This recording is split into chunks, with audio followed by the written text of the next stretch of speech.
fa. Il mondo oltre a quella porta, vedi, lui mica lo sa,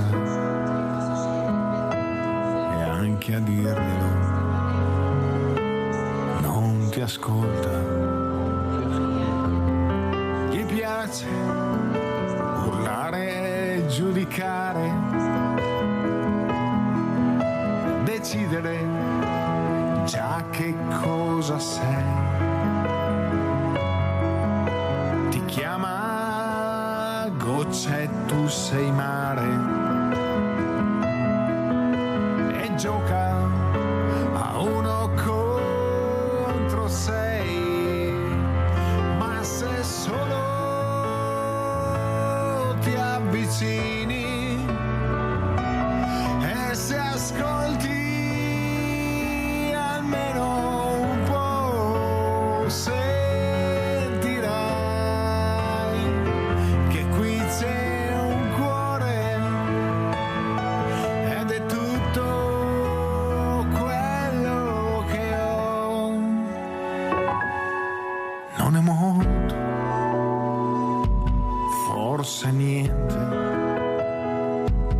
ma è una casa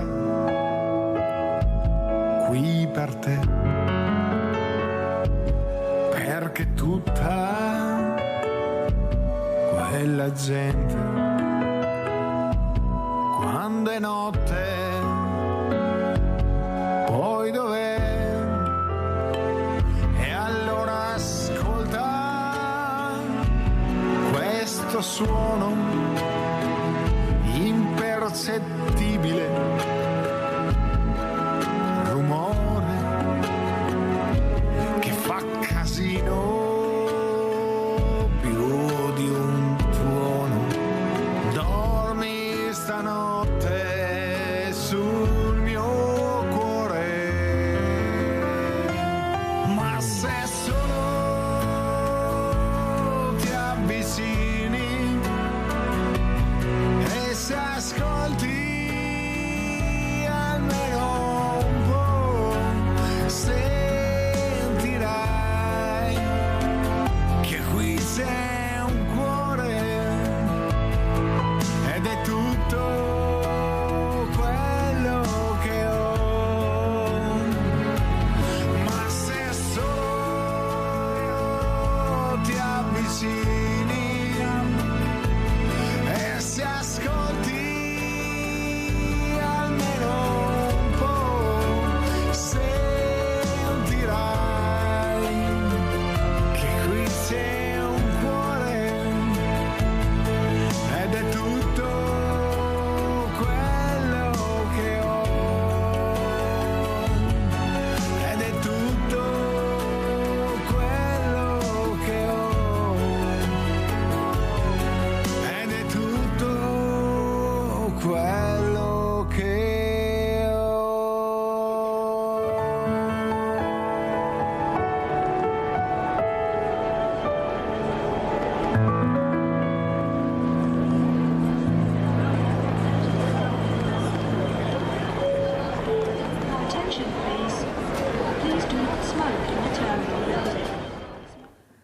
25 novembre, giornata internazionale contro la violenza sulla donna, si dovrebbe dire così. Io questa mattina non ho neppure una donna, non ho voluto invitare nessuna donna, ho voluto avere degli uomini. Degli uomini che ricoprono anche delle volte cariche importanti, dove queste donne si rivolgono, degli uomini ai quali io farò delle domande e in base a quello che risponderanno voi a casa farete 1+1, specialmente le donne, ma anche gli uomini. Io vorrei che questa mattina ci fossero tanti uomini in ascolto per capire dove abbiamo sbagliato. Noi siamo diventate troppo autorevoli, troppo autoritarie, troppo maschiliste, troppo matriarcali, però non si può neppure morire perché dico di no, non riesco più a reggere con te, sei un amore tossico, così lo chiamano, è una vita infelice, difficile. E questo no diventa un problema da superare come?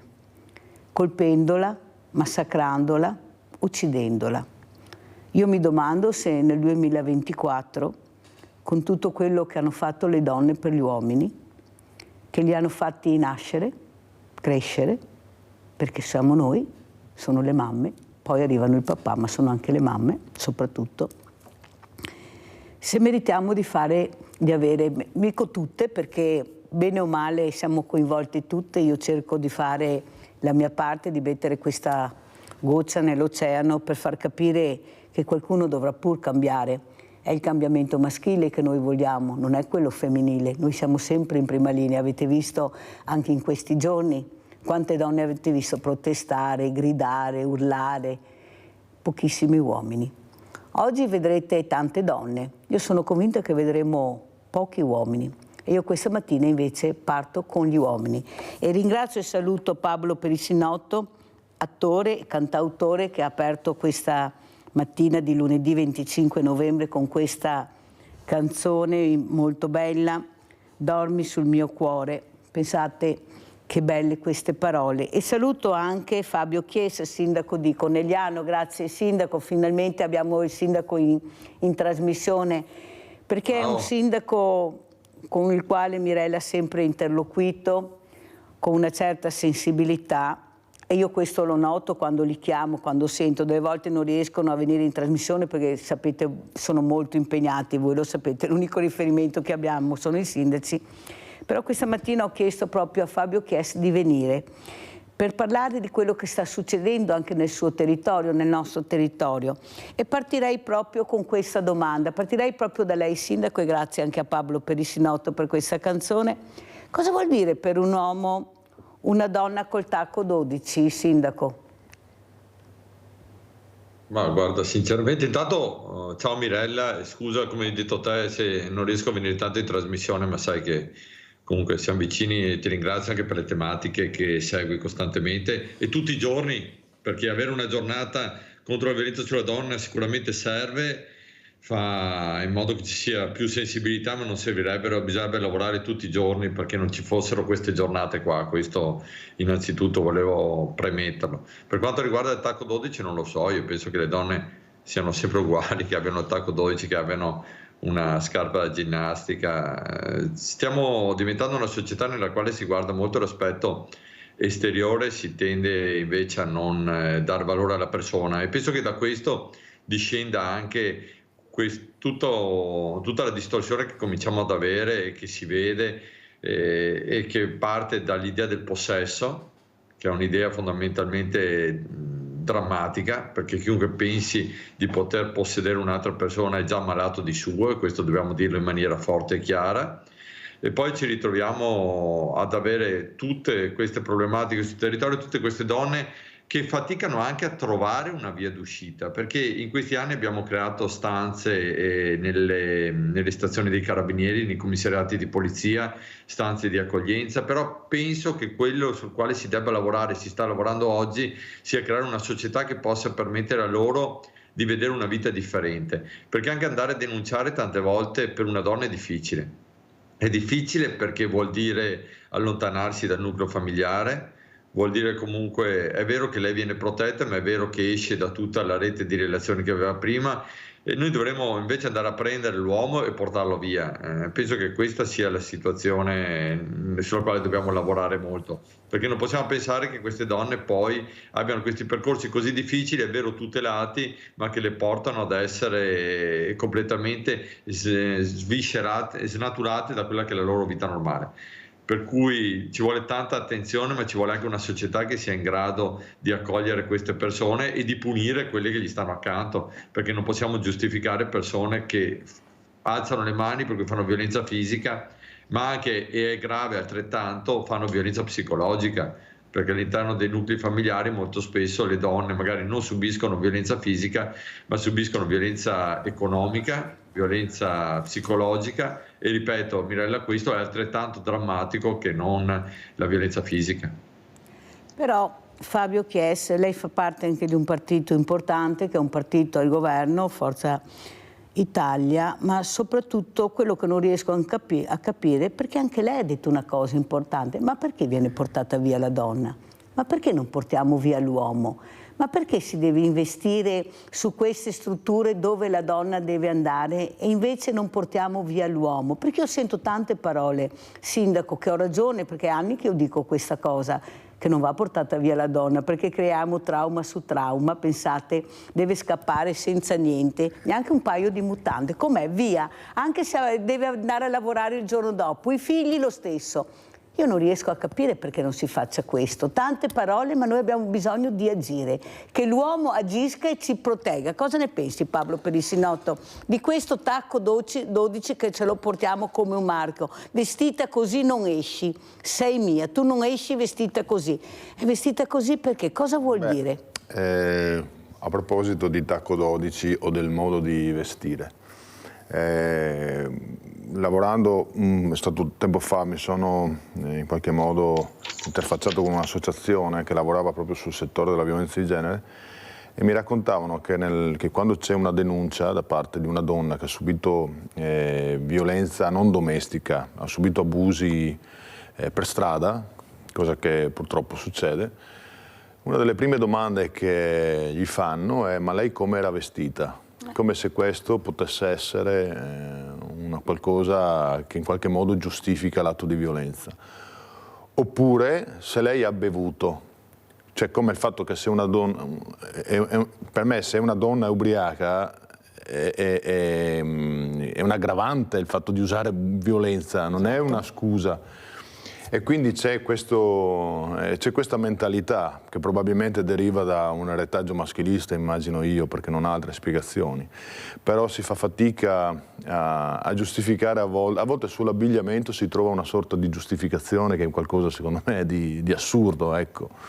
Però Pablo Perissinotto siamo qui a parlarne perché succede ancora oggi questo problema: come sei vestita, sei mia, l'ultima volta vieni, e noi ci cadiamo molto spesso, certo, ecco, in questo tranello senza riuscire a capire che sarà veramente l'ultima volta, perché quello è intenzione di ammazzarci.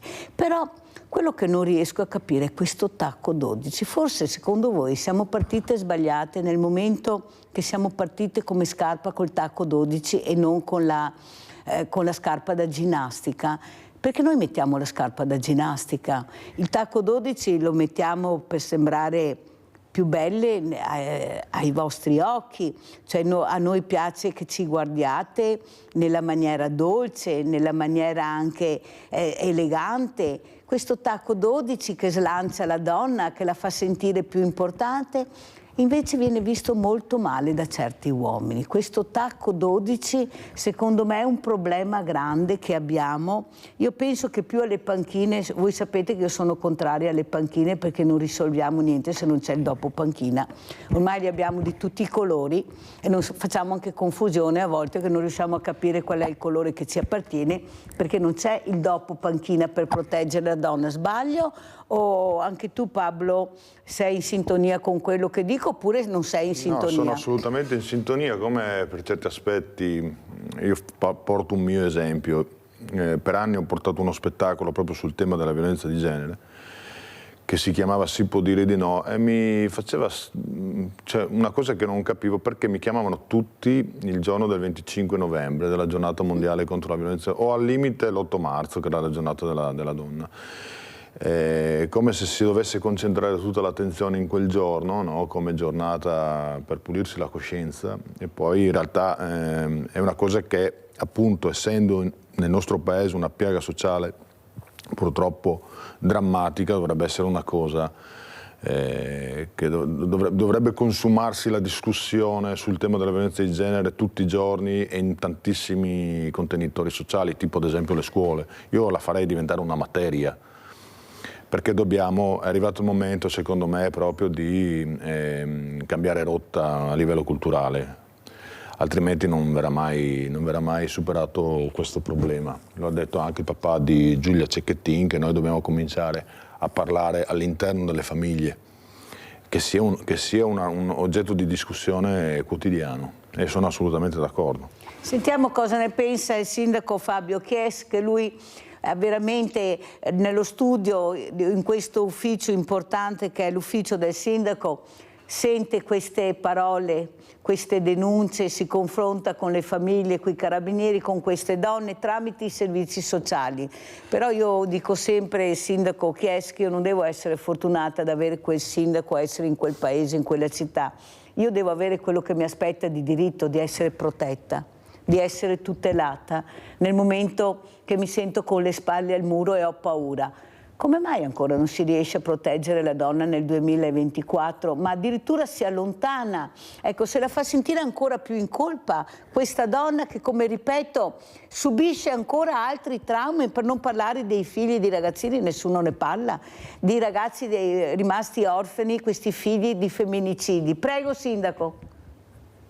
Sì, Mirella, ti dico, secondo me le forze dell'ordine e anche tante associazioni di volontariato stanno facendo tante cose importanti in questa direzione, ma oggi parliamo della violenza sulle donne, è giusto, e resteremo concentrati su questo, però la violenza di genere è qualcosa di drammatico, perché quando noi discriminiamo qualcuno perché è una donna che porta un tacco 12, perché è una persona che ha gusti sessuali diversi dai nostri, o perché ci sono persone che hanno religioni diverse dai nostri, evidentemente vuol dire che questa società è una società malata. Quando dicevi il tacco 12, io penso che una persona possa vestirsi come vuole, come si sente meglio per se stessa e per gli altri. Tante volte la donna si veste bene proprio per, come dicevi te, piacere agli uomini, star bene in compagnia, passare delle belle giornate, che poi è il succo essenziale della vita. E se noi invece da questo prendiamo una deriva nella quale riteniamo che le persone, come ho detto prima, siano degli oggetti di proprietà nostra, non possono essere guardate da altre persone, non possono colloquiare con altre persone. Questa è una questione proprio culturale, educativa. Diceva giustamente, bisogna cominciare dalle scuole. È vero, penso che in alcune scuole si stia già facendo questo, però forse bisogna potenziarlo, anzi senza forse, sicuramente, ma anche i genitori. Cioè non bisogna solo cominciare dalle scuole, i corsi vanno fatti anche ai genitori, perché poi uno a scuola può insegnare delle belle cose, ma se va a casa e la situazione familiare a casa è completamente differente, il ragazzo rischia di crescere con l'educazione che gli viene data magari da un genitore malato. Abbiamo il telefono, il centralino, vediamo chi è perché non ho sentito in cuffia. Pronto? Rinaldo? Ciao Mirella e buongiorno ai tuoi ospiti. Ciao. Purtroppo è il problema che siamo io a parlare. È millenario. In Italia, finalmente 50 anni fa, c'era ancora il delitto d'onore. Ed era un uomo che portava sua moglie per onore e veniva assolto. E mai del cervello. Noi altri siamo in brio di tantissimi anni. E scarpa, non c'entra niente la scarpa. Un uomo quando si è sconfitto, se una donna non te vuole più, si è andati, fate una ragione, ti te ne trovi un'altra. E il cervello bisogna cambiare della gente. È una roba che non vorrà anni, perché questi discorsi qua li sento da tantissimi anni e sappiamo anche i motivi, sappiamo tutti, parliamo a più non posso, ma non siamo voi a risolvere questo problema. Bisogna che l'uomo capisca nel questo cervello. Se una donna non te vuole, avrai su buone ragioni, fatti un esame di coscienza, hasta che vada a fare la strada e fine, o no? Perché tante donne, tutte per farsi una vita, io 60 anni che sono tra amore e matrimonio con mia moglie, ma non ho mai avuto, anche se non ho avuto qualche più di tanto, ma la donna è il fondamento della famiglia, perché ti tira avanti la famiglia, fa venire ambizioni, e fa tutto per l'uomo, cosa ti vuole più? Invece di ringrazi copando, o ti sei un delinquente, o ti sei un cretino, o ti dà il cervello, ma perché non è possibile che non ti entra, se non te vuoi più, o va bene discreto, hasta che vada a fare la strada, rifate una vita che sia finita, e dopo è politica, deve impegnarsi veramente, come che ti dici su una casa che si discorsi, ti allontani l'uomo, non la donna, ma devo anche da parte dei politici, che cervello hai. Non ti può dare, insomma, le robe. Grazie caro Rinaldo. Scusami se ti ho fatto attendere, ma non avevo sentito, però hai detto una parola importantissima. che si sente poco, e tu l'hai detta, sconfitta. L'ha detta Rinaldo. Cosa vuol dire, Pablo, quando l'uomo capisce di essere sconfitto dalla donna, che non ha più quella possibilità di recupero perché lei ha detto basta, e la sconfitta non è accettabile per molti uomini? Prego, Pablo. Allora, quando spessissimo succede un caso di femminicidio, leggo il giornale, c'è scritto la uccide per gelosia. Allora, gelosia deriva da zelo, e zelo significa prendersi cura. L'ho trovato sempre abbastanza improprio come termine. Se io sono geloso di un fiore, non lo calpesto. Anzi, lo tratto bene. Esattamente. Quindi diciamo che in realtà l'ha uccisa per possessione, per odio, certo non per gelosia. Ed è questo, secondo me, è un istinto di possessione.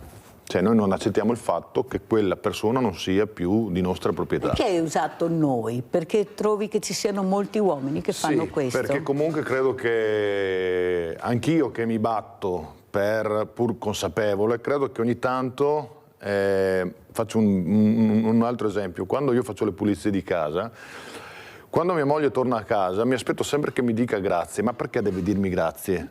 La casa è nostra, viviamo nello stesso tetto, cioè sì, quando lei pulisce casa io gli dico grazie, sì. Ed è un po' questo, no? In realtà dentro di noi ancora purtroppo c'è un retaggio. C'è un retaggio. Paolo da Montagnana, vai Paolo. Ciao Mirella. Ciao. E buongiorno ai tuoi ospiti. Allora Mirella, il tacco 12. Allora, il tacco 12, io considero la donna col tacco 12 elegante, bella, stupenda, come considero la stessa donna con le scarpe da ginnastica, bella e elegante. Io dico che arrivati, vorrei dire una cosa, che noi uomini dovremmo arrivare al punto che non devono essere le istituzioni come si dice, a difendere le donne, ma dobbiamo essere noi uomini. Io ti dico, 40 anni di matrimonio, 7 di fidanzamento, 35 anni abbiamo lavorato insieme a braccio, e mia moglie era sempre alla mia sinistra, sempre 9-10 ore al giorno al lavoro, più a casa. Abbiamo una casa grandissima, ho sempre dato una mano a mia moglie a pulire, fare, brigare, tenere pulito, ordinato. Io con mia moglie, ti dico, l'ho sempre considerata il fiore della casa. Dobbiamo ritornare noi uomini a capire un po' di più che la donna dobbiamo essere noi a aiutarla, a difenderla. Dobbiamo ritornare a essere uomini. Io capisco la gelosia, capisco tutto quello che vuoi, ma io ti dico, quando esco con mia moglie viene in cucina perché magari si veste in stanza da letto oppure in salotto, viene a dirmi sono a posto, io gli guardo i capelli, gli guardo se tutto è in ordine, perché è giusto che la donna sia contemplata dal suo uomo. Non devono essere istituzioni a difendere la donna, dobbiamo essere noi uomini a ritornare a essere uomini. Bella frase. Ecco Mirella, tutto questo dico. Ciao, buona giornata e grazie per avermi ascoltato. Grazie Paolo. Pablo ha detto che bella frase che hai detto, noi dobbiamo ritornare a essere uomini. Cosa vuol dire, sindaco, per lei ritornare a essere uomini? Come spiega questa frase del nostro Paolo da Montagnana, che fa molto pensare? Io ho detto sempre che quando noi entriamo al bar gli uomini parlano solo della partita di calcio, adesso c'è il tennis, c'è la corsa delle macchine. Io non sento mai parlare di donne, di famiglia, di bambini, di ragazzi, pochissimo. Mentre quando voi entrate dal parrucchiere, dal supermercato, in qualsiasi posto, noi parliamo di voi. Nel bene e nel male, ma parliamo di voi. Ecco, perché lei sorride, ma è proprio vero, non è che racconto... purtroppo è così, forse iniziare anche da voi a iniziare a parlare più di noi, di quello che capita a casa, magari anche consigliandovi delle volte non farebbe male, come facciamo noi del resto. Tu cosa mi consigli? Magari si chiede all'amica, cosa faresti tu al mio posto? Io da voi non sento, oppure ci sarà qualcuno, ma lo sento pochissimo. Prego, sindaco. Sorridevo perché hai detto nel bene e nel male, sento parlare di voi. No, comunque io penso che ci siano differenze tra gli uomini e le donne, non è che dobbiamo essere tutti uguali, è che queste differenze arricchiscono tutti, cioè il vero problema è quando l'uomo, dicevi prima la sconfitta, no? Penso che la società di oggi sia una società nella quale sia difficile sentirsi dire un no, sia difficile accettare che qualcuno la pensi in maniera diversa dalla tua, ci sia difficoltà di confronto. Io quando vedo le differenze tra uomini e donne penso che siano cose che arricchiscono gli uni e gli altri. Il bello di stare assieme è quello, perché comunque abbiamo tutte inclinazioni diverse e dando valore all'inclinazione dell'altro lo si valorizza. Certo, l'uomo magari parla di più di sport di quanto non parli una donna, la donna magari parla di più di abiti, di altre cose, ma sono le cose belle della vita. Se noi pensiamo di essere tutti uguali, cioè questa non è la strada giusta è il rispetto, come ho detto prima, rispetto per culture diverse, il rispetto per chi ha gusti sia sessuali che religiosi differenti dai nostri, per chi ha la capacità di essere più bella. Cioè la donna è una cosa meravigliosa per la vita di un uomo, quello che dobbiamo accettare, dobbiamo capire, e penso che si riferisse a questo quando si parlava di uomini, è che bisogna rispettare l'altra persona. Rispettare l'altra persona vuol dire anche accettare quando una storia è finita, come si diceva prima, accettare quando una donna pensa che la sua felicità sia da un'altra parte, però la solitudine, l'individualismo di una società contemporanea come la nostra porta in una direzione opposta. A me fa specie e fa veramente tristezza quando senti qualcuno dire se n'è andata, sono rimasto solo, non ho altro nella vita. Cioè, noi siamo cresciuti sentendoci dire tanti no nella nostra generazione. Tante donne ci hanno detto no, la cosa strana è quando qualche ragazza ti diceva di sì per uscire a bere qualcosa, perché eravamo abituati così e la cosa ci sembrava normale. Oggi sento ragazzi di 18 anni che se una ragazza gli dice di no si sentono completamente persi. Ecco, io penso che bisogna cominciare a tornare, come detto prima, ad essere uomini con la U maiuscola, cioè persone strutturate, persone in grado di parlare con l'altro, persone in grado di vivere una vita sociale positiva e non negativa. Abbiamo Giusy in linea, vai Giusy.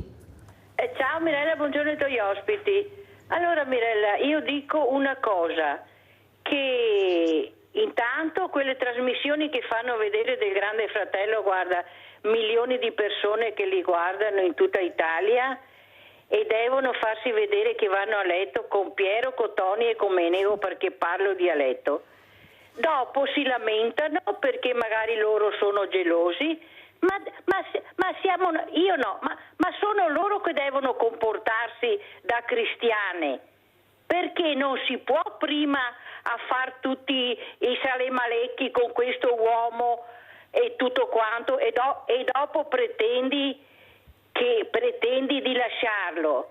Ci sono modi e modi per conquistare una persona, non occorre che ti fai vedere a letto davanti alla televisione, davanti a grandi e piccoli. Ma stiamo scherzando, coi tacchi alti con qua e quella. L'uomo cerca anche lui una donna da accoppiarsi, ma non che siano così come in questi anni, qua non ho mai visto una cosa del genere, di trasmissioni che fanno veramente schifo per tutti quanti. Vi saluto. Abbiamo sentito Giusy. Pablo, come ti fa riflettere le parole di Giusy? Ecco, questa Giusy che dice questo tacco. Io posso anche capire l'indignazione se mi parli del Grande Fratello. Certo, questo non giustifica la violenza, noi stiamo parlando di soprusi rispetto il genere femminile. Purtroppo fanno vedere quelle cose lì perché la gente li guarda. La gente guarda quelle trasmissioni lì e fino a che la gente guarderà quelle trasmissioni lì le faranno. Tra l'altro proprio del Grande Fratello penso siamo l'unico Stato in Europa che ancora lo fa, l'hanno tolto ovunque. Sì, basterebbe spegnere la televisione, è già un buon segno, ecco, insomma. Sandra da Padova, vai Sandra.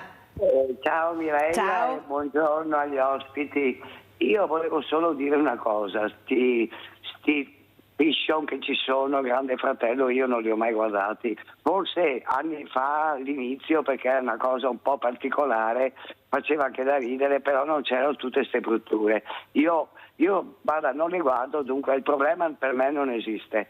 Volevo dire una cosa, forse negli anni Io vedo delle volte dei ragazzini, ragazze di 20 anni col moroso e la donna ha avuto un'escalation troppo, perché io ho una certa età, ai tempi miei c'era il corteggiamento, adesso non c'è più, è inutile. Allora la donna quando scavalca l'uomo in certe cose, l'uomo si sente frustrato. Con questo non è piano giustificabile tutte le cose che fanno, premetto, però il rispetto deve essere reciproco, perché se manca il rispetto o da una parte o dall'altra, io Mirella sono una moderna anche se sono anziana, perché io ho 47 anni e mezzo che convivo, per me il matrimonio non era indispensabile, io l'ho sempre, l'abito bianco non mi interessava, però il dialogo, io se c'è qualcosa che non va aspetto che arrivi il mio compagno alla sera e discuto con pacatezza e dico adesso io dico le cose che voglio dirti e dopo se tu hai qualcosa da dire me lo ribatti se ho sbagliato, se ho fatto giusto. Il dialogo non c'è più, c'è solo tu devi fare così sia da parte dell'uomo sia da parte della donna. E ha ragione il sindaco, quando non c'è rispetto, non c'è dialogo, non c'è questo, è chiaro che mancano le basi, Mirella, mancano le basi di un rapporto sano. Poi l'uomo si trova perso, perché? Perché ha perso il suo ruolo di uomo, come ha detto prima il signore al telefono. L'uomo deve essere uomo. Una volta un uomo non piangeva perché si vergognava, adesso piangono per ogni stupidata, perché un conto è una lacrima o un pianto di sfogo o un pianto che veramente lo vedi che è sentito dal cuore, che sia per i figli, che sia per la moglie, che sia per un fratello. Però quando vedi adesso gli uomini hanno perso quella grinta, e allora cos'è che fanno? La grinta la mettono in un altro modo che purtroppo vediamo tutti i giorni, perché non c'è un giorno che non ci sia una notizia negativa. Grazie allora, Sandra, devo continuare perché devo farvi vedere un video. Io questa mattina mi fa piacere avere anche il sindaco Fabio Chies e Pablo Perissinotto, perché io vorrei ricordare un'altra ragazzina, un'altra bambina uccisa, massacrata di botte, che noi non conosciamo. Io nella seconda parte avrò questo papà, figlia unica, anche lui ha perso la moglie, purtroppo, non solo la figlia ma anche la moglie, è rimasto completamente solo. Ma questo papà non lo chiama nessuno, pochi, nessuno conosce questa storia drammatica, terribile. Io mi sono sentita in dovere di chiamare papà Gualzetti, dire guarda che io mi ricordo di te, di tua figlia, di questa adorata figlia. Andiamo a vedere il video.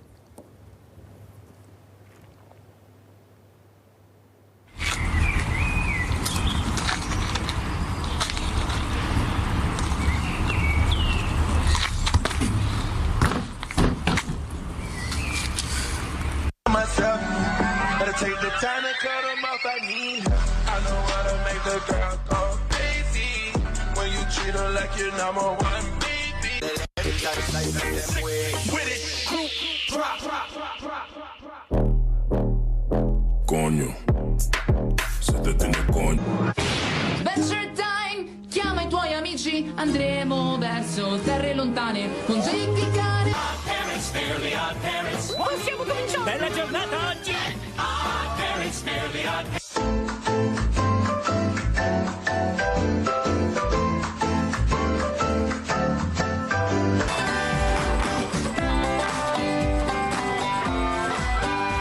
Uno straordinario mondo di Gumball!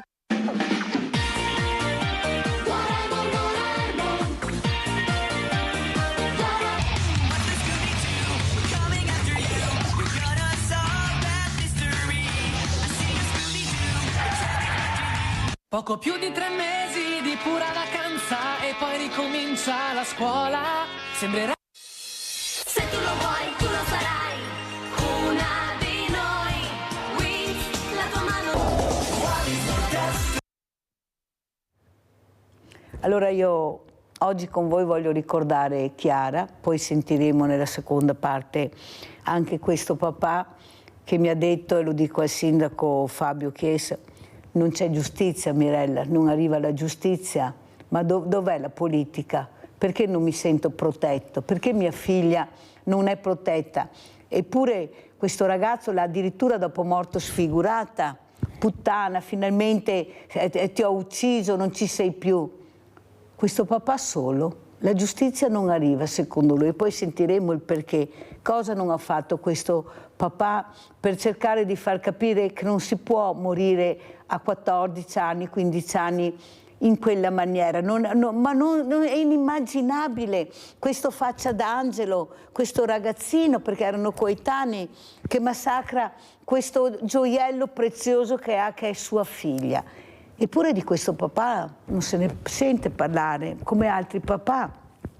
Io penso che la Fondazione Cecchettin con questo papà abbia fatto bene perché è di aiuto ad altri genitori. Tanto è vero che papà Gualzetti è sempre andato a trovare Gino Cecchettin, ha partecipato ai funerali, lui era sempre presente perché vedeva sua figlia, è la stessa cosa, però ci si dimentica spesso che ci sono questi papà. Ecco, io penso che questa mattina gli uomini dovrebbero ricordarsi di questi papà, perché adesso che l'ho fatto vedere e sentire, anche Pablo Perissinotto ha ricordato qualcosa di questo terribile femminicidio. È stata una cosa veramente toccante per tutti, però poi il tempo dimentica. Ma questo papà non dimentica, questo papà è completamente solo, è rimasto completamente solo. E allora la comunità dovrebbe, anche la comunità, fare un passo avanti, dove abita, dove vive, una telefonata, un saluto, perché lui non ha più nessuno. Prego Pablo. Sì, è sconvolgente. Effettivamente adesso ricordo di questo caso. Purtroppo quello che ad esempio è successo a Giulia, che è diventato insomma un fatto di cronaca così importante, ha però effettivamente dato vita a un'iniziativa che io approvo assolutamente, anche perché le dinamiche le ho seguite un po' e sono assolutamente a sostegno, ma ci sono in realtà tantissimi genitori che, chiuso il caso, spenti i riflettori, basta. E tante volte purtroppo non è solo il fatto che non diventa nota la notizia o continua a perpetuare notorietà, il problema è che poi non si risolve a livello giuridico nella maggior parte dei casi, cioè magari poi succede che dopo 10 anni magari il tipo è fuori e noi non lo sappiamo, perché insomma sono cose che non riusciamo più a seguire. Bisognerebbe, sì, effettivamente ai fini sociali bisognerebbe invece dare spazio a tutti, in modo che riecheggi sempre, no? Purtroppo il lutto, così possiamo poi sentire viva comunque la voce dei genitori, sentire viva anche la voglia di cambiare le cose. Credo che purtroppo in una società come la nostra, dove questo è un dato, ha dei dati allarmanti, dovrebbe esserci spazio veramente per tutti. Abbiamo Maurizio da Conselve. Ciao Maurizio. Ciao Mirella e buongiorno ai tuoi ospiti. Allora, innanzitutto piena solidarietà a tutte le donne e a tutte le ragazze di questi femminicidi. Allora Mirella, io intanto sono d'accordo con quello che aveva detto la Giusy prima, però voglio aggiungere una cosa. Allora, che è stato detto qualche giorno fa anche da un telespettatore. Allora, io dico una cosa, il signor Cecchettin è stato anche da Fabio Fazio là, a coso, come si chiama, a che tempo che fa, poi di qua, poi di là. Ma io per carità non voglio fare nessuna cosa, però che stia nel dolore, cioè è morto una figlia. Cosa occorre fare tutti questi casini per la televisione, visibilità, eccetera? Stai tranquillo, cioè hai una figlia che è scomparsa, stai nel tuo dolore. Cioè, voglio dire, non pensare alle telecamere o alla visibilità, che non c'entra niente in quel momento. Comunque va bene, questa è la mia opinione può darsi che mi sbaglia, dopo non lo so.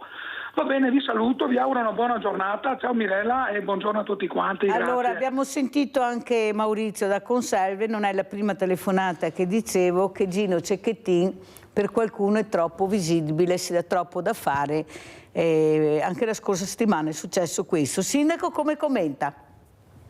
Io penso che ognuno abbia il proprio modo di vivere il dolore.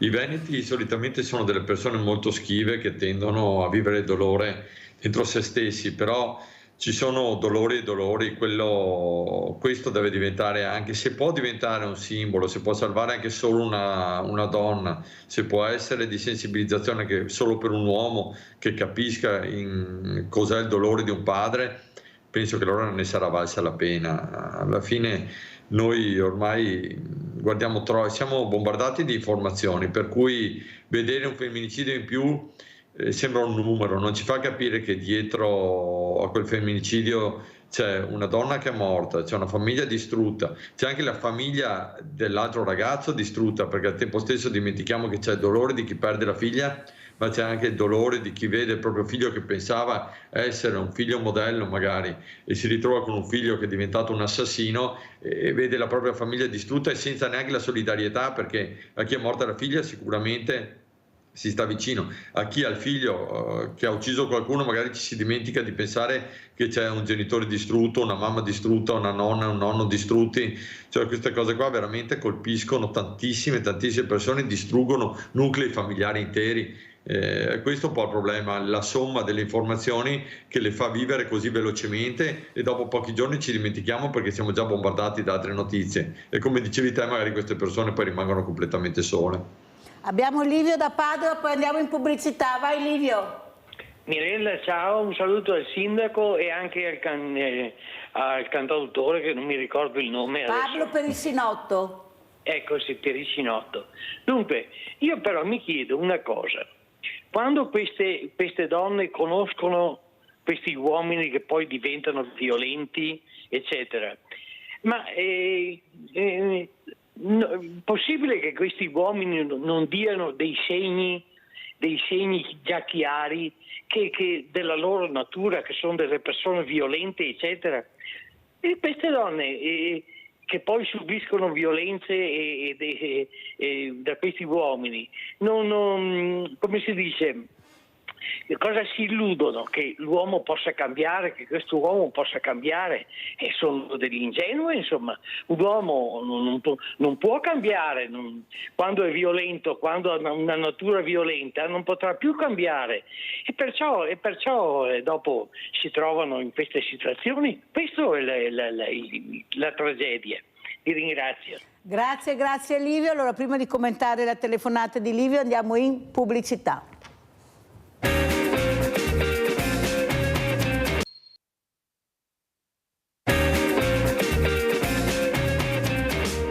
Sentiamo come commenta il sindaco Fabio Chies questa telefonata di Livio, ma possibili i segnali. Sindaco, ma quando lei appunto parla con queste donne, con queste persone, con le forze dell'ordine, cosa dicono? Perché giustamente Pablo diceva, ma io ho dei dubbi su quello che viene detto e chiesto alla donna, però io penso che non sia sempre così. Abbiamo visto anche all'interno della Polizia di Stato cosa si è fatto, anche veramente queste istanze, ma tutte le forze dell'ordine. Però basta che trovi quello sbagliato o quella sbagliata nel momento che fai la denuncia e cade tutto, perché tutti sono uomini, tutti sono donne e bisogna capire qual è la sensibilità. Prego, sindaco. Sì, Mirella, non è che si possa generalizzare, ovviamente ci sono casi e casi in cui ci sono delle persone che si dimostrano da subito molto prepotenti, arroganti e anche un po' violente, magari la donna non si sa per quale motivo accetta una relazione e la inizia così e magari poteva già avvertire dei sintomi, dei segnali all'inizio, ma ci sono la maggior parte delle situazioni nella quale secondo me è impossibile, non si può neanche criminalizzare la donna o dire doveva accorgersi perché non c'erano segnali. Anche questi ragazzi che compiono questi atti sono dei ragazzi che all'apparenza sono completamente normali, poi magari al proprio interno portano delle difficoltà, delle dinamiche di solitudine che sono difficili da intercettare, ma io non continuerei ad andare sempre a guardare la donna, a dire com'era vestita la donna, poteva capirlo prima. Cioè sembra un modo quasi per giustificare, per dire la donna doveva accorgersi. Io penso invece che ci siano situazioni nella quali tutti in buona fede iniziano una relazione e poi la donna non poteva accorgersi prima. Però quando vedi i primi segnali di qualcosa che non quadra, deve andare immediatamente, questo lo dico, o dalle istituzioni, o dalla propria famiglia, o dai carabinieri, o dalla polizia, perché poi può essere troppo tardi. Per cui i primi segnali non sottovalutiamo, i primi segnali non pensiamo magari è stressato, magari è stanco, magari mi ha dato uno schiaffo solo perché al lavoro gli è andata male, ma in fondo è un bravo ragazzo, in fondo è un bravo uomo. Ecco, se cominciamo a giustificare gli uomini in questo modo qua andiamo nella direzione sbagliata. Non dobbiamo giustificare nessuno e non dobbiamo colpevolizzare le donne per nessun motivo.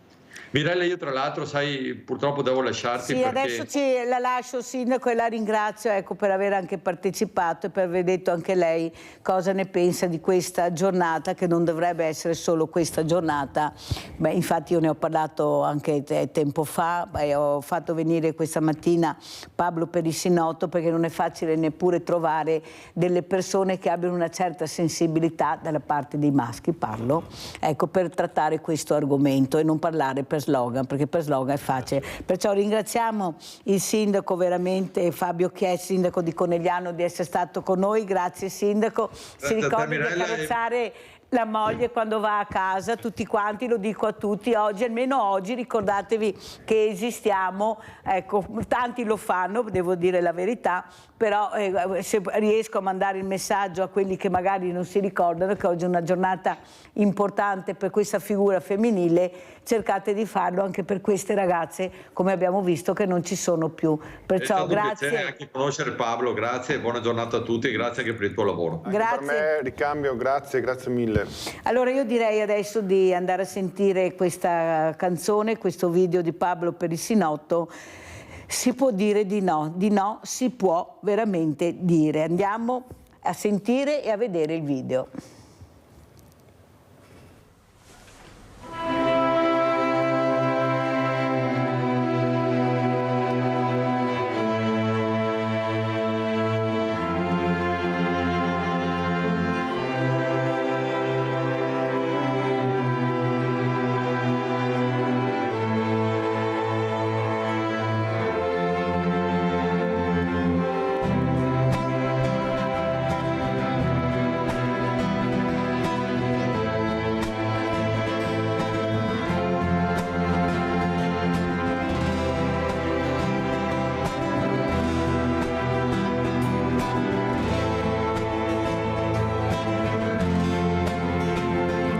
Dico a te che stai per fare delle scelte per diventare un uomo, a te che avrai bisogno della forza di reagire, della forza del perdono.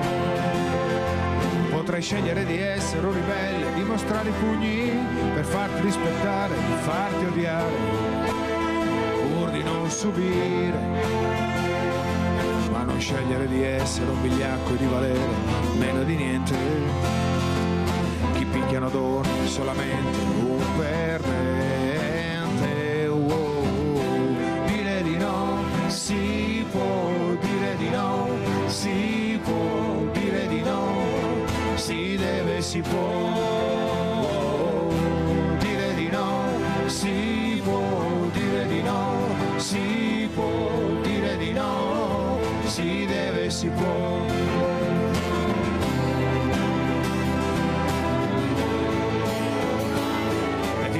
Che le donne sono niente, che insultarle può essere divertente, ma ricorda, le parole sono là, non le vedi ma il male si sente. E non è amore togliere la libertà, e non è amore dire sei mia proprietà, l'amore è una carezza, non ferisce ma rimargina. Dire di no, si può dire di no, si può dire di no, si deve, si può dire di no, si può dire di no, si può dire di no, si deve, si può.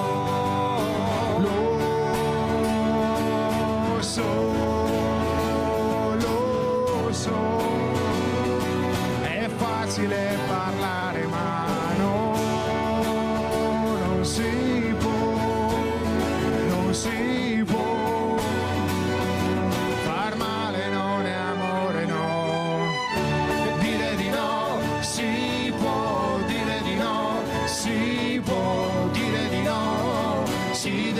si può dire di no, si può dire di no, si può dire di no, si deve, si può dire di no, si può dire di no, si può dire di no, si deve, si può dire di no, si può dire di no, si può dire di no, si deve, si può.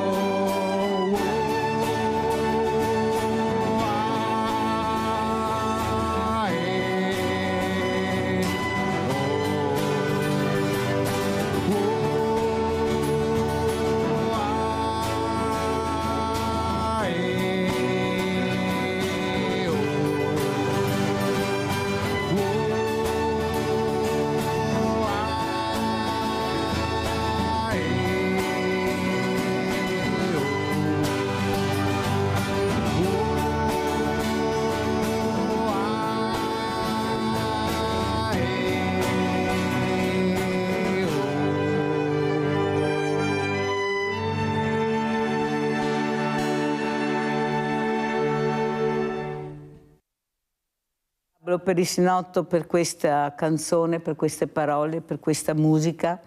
Abbiamo visto gli esempi invece di bravi ragazzi, che vediamo poco, ma ci sono. Allora, Pablo Perissinotto, che messaggio vuoi lanciare agli uomini oggi, 25 novembre, giornata internazionale contro la violenza sulle donne? Gli uomini? Sì. Beh, gli uomini vorrei salutarli dicendogli che la discriminazione di genere è la prima discriminazione in assoluto, quella che poi dà origine, secondo me, a tutte le altre. E di essere uomini, come diceva l'ospite al telefono, essere veramente uomini, e questo lo si può diventare solo facendo nostra una riflessione, ma quotidiana però, quotidiana. Cioè tutti i giorni bisogna pensare all'importanza del rispetto, all'importanza di riuscire a comunicare sempre con tranquillità, usando delle parole giuste, le parole che non feriscono, e soprattutto vorrei dirgli che l'amore non ferisce ma rimargina, come dice la canzone. Di far loro un momento di riflessione, ma deve essere quotidiano. Questo vorrei dire agli uomini, e secondo me... No, fermati, perché abbiamo una telefonata, se mi cade. Abbiamo Paola da Castelfranco. Ciao Paola. Sì, ciao Mirella.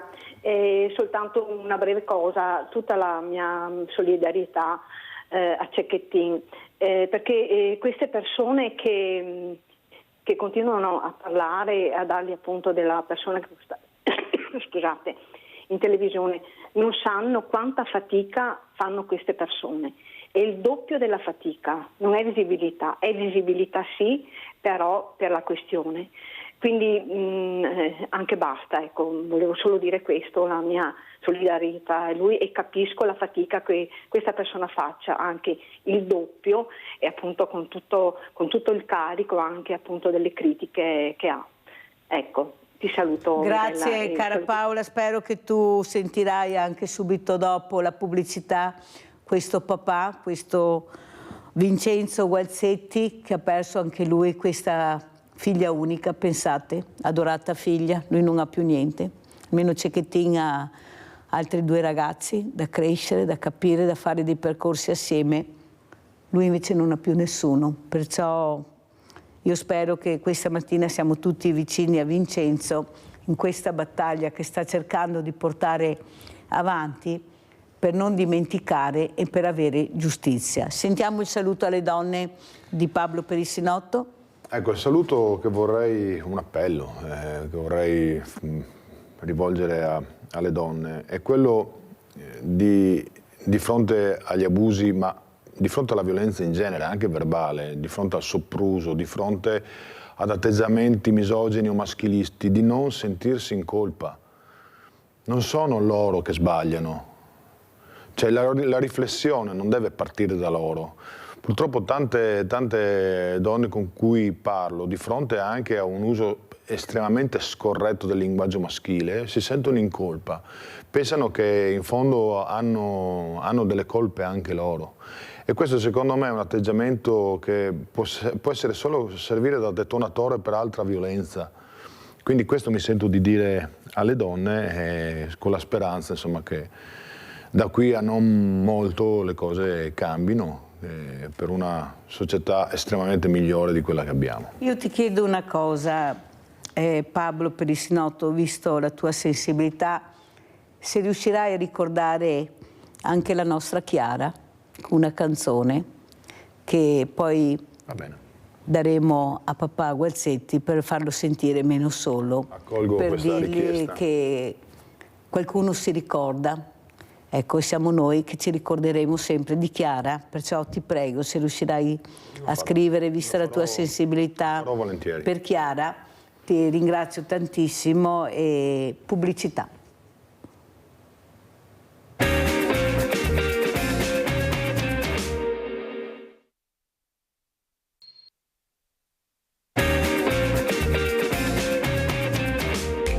provo a raccontarlo in ogni canzone, ma la gente pensa sempre parli di altre persone. Ma come tu così carina, con la faccia da bambina, con la voce da piccina. Ma la bambina è cresciuta troppo in fretta, tra i muri di una cameretta in cui ha iniziato a stare stretta. E ogni volta che qualcosa va come dovrebbe andare, penso di non potercela fare. E cerco ogni forma di dolore mischiata al sangue col sudore. E sento il respiro che manca e sento l'ansia che avanza. Fatemi uscire da questa benedetta stanza.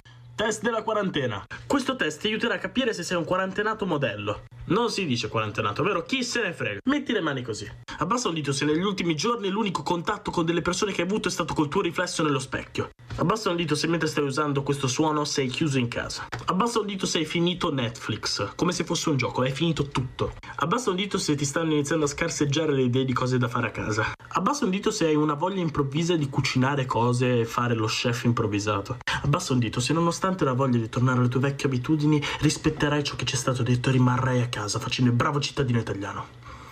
Hai abbassato il dito, ti conviene. Restate a casa, tornando a noi. Abbassa un dito se dopo anni di pigrizia incontrollata sei finalmente tornato a fare attività fisica. Abbassa un dito se hai stretto un rapporto simbiotico col tuo letto. Abbassa un dito se trovi rifugio nel cibo. E per ultima cosa, abbassa un dito se non aspetti altro che si torni alla normalità. Bene, meno dita in mano meglio è. E ricorda, stai a casa. Io saluto e abbraccio Vincenzo Gualzetti, collegato con noi da Torino, padre di Chiara Gualzetti, vittima di femminicidio. Grazie veramente Vincenzo, lo so con quanta fatica, non è facile affrontare le telecamere, rivedere questa adorata figlia. Eppure, pur di avere giustizia, pur di cercare di far capire mia figlia non può essere morta così e io non avere giustizia. Io devo andare avanti, però io sono convinto che tu non puoi farcela da solo, Vincenzo. Tu hai bisogno di tante persone che ti accompagnino in questo duro percorso, anche se c'è stato il processo che adesso racconterai. Però io saluto anche, grazie Vincenzo di essere qui, saluto anche il dottor Oscar Miotti, psicologo e sessuologo, di essere qui con Mirella questa mattina, perché era molto importante far conoscere anche al dottor Miotti questa storia. Non so se lei l'ha sentita, una storia terribile, molto terribile.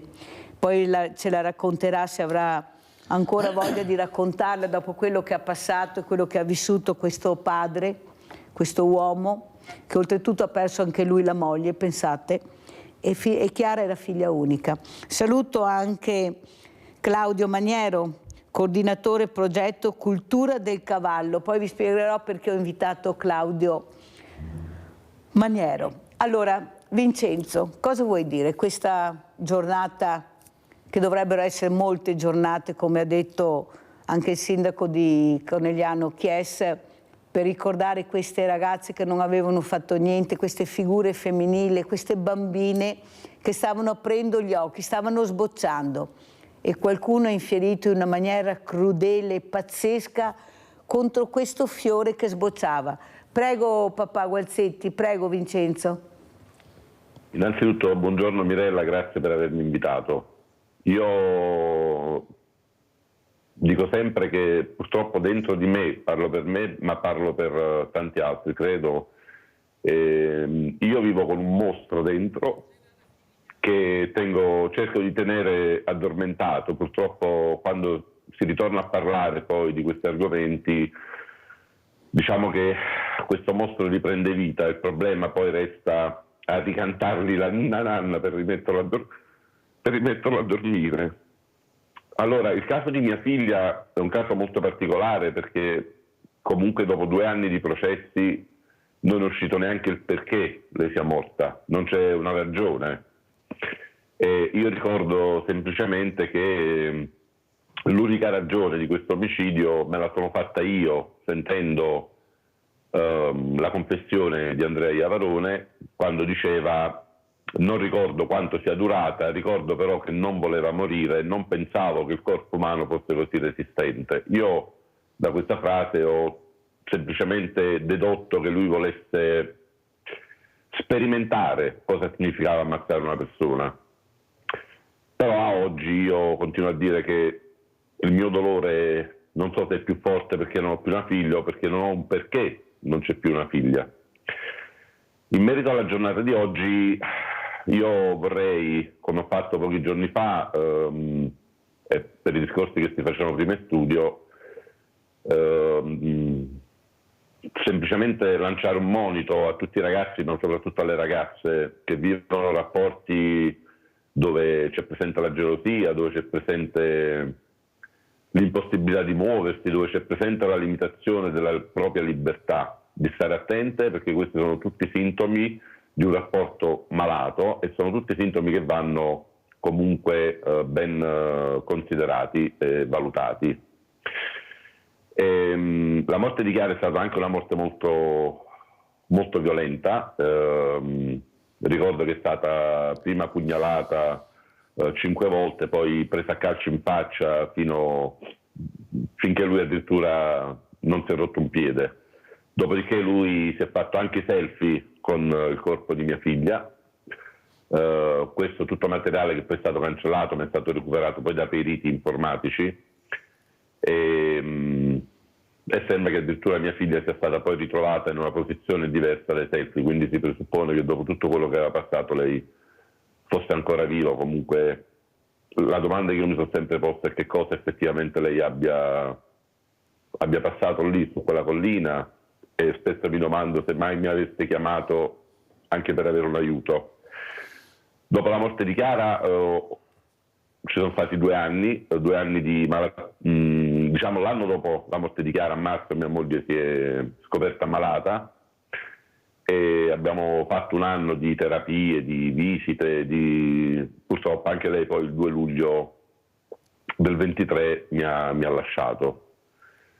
Io, notizia che ho tenuto un po' nascosta a tanti, purtroppo anche io come mia moglie mi sono ammalato. Ho scoperto di avere un carcinoma, è una chicca questa, ma grazie a mia figlia che è andata in sogno a una persona, io ho scoperto di avere anche io un carcinoma. Fortunatamente a oggi mi sono operato, mi hanno asportato qualche pezzo, ma sono ancora in piedi e spero di mandare avanti quella battaglia di cui sono 3 anni. È stato presentato un progetto, ma ancora oggi vedo che la cosa non è stata presa in considerazione. Se mi permette uno sfogo, ho sentito ultimamente parlare del nuovo codice della strada, dell'inasprimento delle multe per chi guida sotto effetti di stupefacenti, eccetera. Purtroppo, come dicevamo a telefono, secondo me poi magari uno sotto effetti di stupefacenti paga un verbale ben più alto, però se finisce in una fermata di un pullman ammazzando 2 persone non ci sono le leggi che lo tengono dentro. Insomma, io penso che i progetti per salvaguardare la salute delle donne, l'integrità delle donne debbano essere presi più in considerazione, perché ultimamente si sta veramente sentendo di tutto di più, quasi all'ordine del giorno. Vediamo che sentiamo purtroppo per i notiziari che c'è sempre un femminicidio, comunque un'aggressione o comunque qualcosa succede sempre. Ci deve essere un basta a tutto questo. Grazie Vincenzo, sai che non sei solo, noi ci saremo sempre, questa grande famiglia che io mi onoro di rappresentare ti sarà sempre vicina. Io ricorderò Chiara sempre, te l'ho promesso Vincenzo, e l'ho fatto anche questa volta, ma lo farò anche in seguito, perché è stato talmente un femminicidio afferrato di un ragazzo della sua età, di un suo coetaneo, che è una cosa indescrivibile. Noi dobbiamo parlarne di questi, non dobbiamo girare pagina. E ti sono vicina anche in questa malattia che tu stai combattendo, se hai bisogno noi ci siamo. Delle volte diventi amico di una persona sconosciuta più magari di un amico che è vicino di un familiare. Perciò sappi, Vincenzo, che noi ci saremo sempre per te in qualsiasi momento. Sentiamo Angela da Chirignago. Vai Angela. Buongiorno a tutti.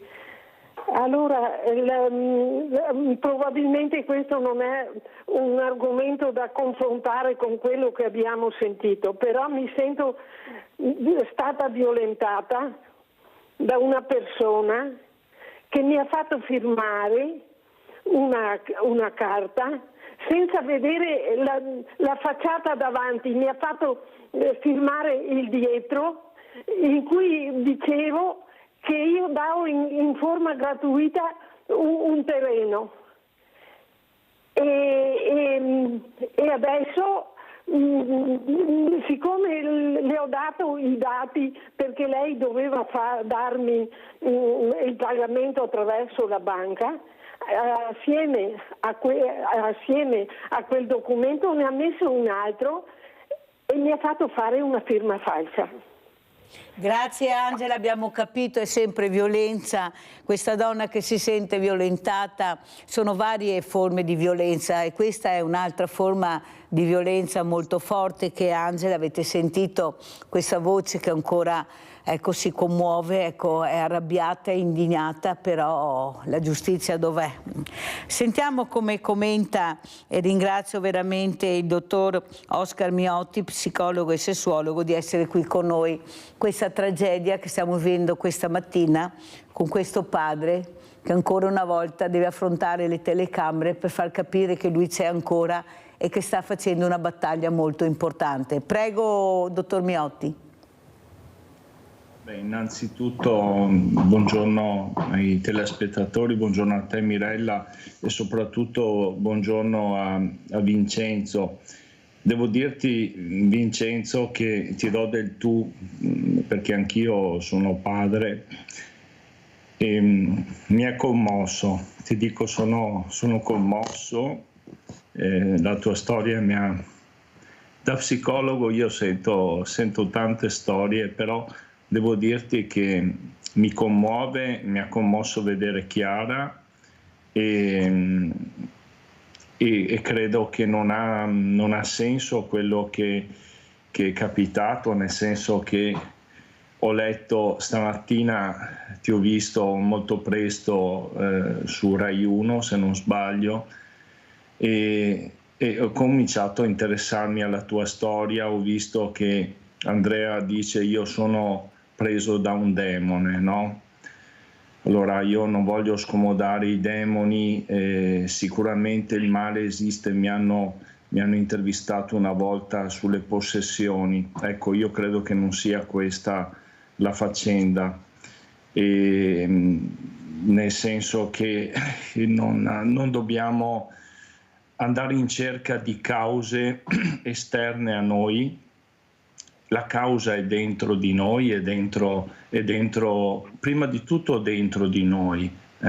Un ragazzo di 15 anni si sta strutturando ed è il prodotto di una società di due genitori, quindi loro hanno la responsabilità maggiore, noi genitori abbiamo la responsabilità maggiore. Poi io voglio dire, sono uno psicologo che tra l'altro ha avuto dei ruoli importanti nella regione del Veneto e poi anche adesso come assessore in comune in una città importante come Castelfranco Veneto. Ecco, noi abbiamo tutti una responsabilità. Quindi rispetto alla battaglia che stai portando avanti, ecco, hai tutto il mio sostegno, ma fattivo. Ecco, ho già invitato Gino Cecchettin a Castelfranco, vorrò anche invitare anche te, perché è importante che anche il tuo progetto abbia un senso. Ecco, scusami per la commozione, si crede che gli psicologi abbiano sempre un controllo, però ecco, oggi voglio lasciare, è anche una testimonianza secondo me che i maschi devono permettersi la tristezza, devono permettersi di sentirsi deboli, e questo probabilmente è anche la chiave di un cambiamento. Se quel ragazzo invece di agire l'aggressività avesse detto sono a pezzi, gli avremmo dato una mano, gli avremmo insegnato cosa vuol dire l'amore, invece non è stato così fortunato. Ecco, questo, permettimi questa testimonianza, ecco, questo sento di dire oggi. Vincenzo, io l'altro giorno che ti ho chiamato, che ti ho sentito molto provato per quanto riguarda la giustizia, che non riesci a vedere questa luce nel tunnel per dare senso a tua figlia, che vive accanto a te, ce l'hai sempre, quando ti svegli, quando lavori, quando vai a letto. Lei è vicina, è nella tua spalla, è vicina al tuo cuore. Cosa vorresti dire questa mattina alla politica? Che messaggio vorresti dare a questa Premier, a Giorgia Meloni, che spero tu incontrerai, perché lei, lo dico sempre, ha detto: io sono Giorgia, sono una di voi. Lei è mamma, ha una figlia anche lei, figlia unica, al momento almeno. Cosa vorresti dire a Giorgia Meloni come Premier, ma poi come mamma, come donna? Prego, Vincenzo. Dunque, Mirella, io ho avuto l'onore di incontrare già Giorgia Meloni a Bologna durante un convegno. Lei il mio caso lo aveva seguito sia come politico che come mamma, ma in realtà quella che poi è stata la risposta alle mie domande è sì, le leggi si devono fare, ma poi devono essere valutate da un bel po' di persone, quindi bisogna trovare poi l'assenso di quelle leggi. Il progetto presentato in Parlamento è un progetto relativo a quello che sono i crimini dei minori, perché oggi come oggi la legge italiana prevede che qualsiasi minore, qualsiasi crimine lui faccia, siccome è minore, nel momento in cui entra in un'aula di tribunale, solo perché è minore già ha un terzo di sconto della pena e il giudice è obbligato ad applicarglielo. Nel caso di Andrea, anche per rispondere al dottore, allo psicologo, io gli volevo dire, lui si è inventato tante scuse, quella del demone, ha dichiarato che mia figlia gli si accollava quando non era così, ma poi è stato letteralmente smentito in aula perché diciamo i periti informatici, così come detto dal PM, hanno dimostrato che lui 3 giorni prima dell'omicidio era su internet a cercare i nomi dei demoni, che nome dare al suo demone. E lui oltretutto, visto che lei è psicologo, le rispondo, lui è uno dei primi, lui praticamente ha 2 sorelle più piccole. Il problema, credo, di quella famiglia è che la mamma ha questi 3 figli con 3 uomini diversi. Il papà di Andrea, io ho avuto modo di incontrarlo e di parlargli anche, l'ho intravisto diverse volte fuori a un bar, non ha mai avuto la forza di dirmi qualcosa perché la situazione, lui mi ha detto io non avevo parole da dirti, però un giorno ci siamo parlati, ci siamo abbracciati, io so che lui è contro chiaramente a quello che il figlio ha fatto, però questo mi fa pensare anche che sicuramente Andrea non abbia avuto, diciamo, una giovinezza felice, perché poi comunque crescere con dei papà diversi, cioè 3 uomini nella propria vita, sicuramente può portare qualche... È caduta la connessione, vediamo di eccolo qua. Prego, Ecco qua. prego Vincenzo. E dicevo, purtroppo il processo minorile ha alcuni aspetti, secondo me, molto da cambiare. Il primo è proprio quello dove il giudice questa obbligatorietà dell'attenuante della minore età. Cioè un criminale, siccome è minore, già ha un testo di sconto della pena. La seconda cosa è che io e mia moglie non abbiamo potuto partecipare al processo perché chi decide la presenza della persona offesa è la controparte, non il giudice. La controparte decide se uno può partecipare o meno. E questo lo ritengo assurdo, è come dare potere in mano a una persona che comunque ti ha creato dei danni.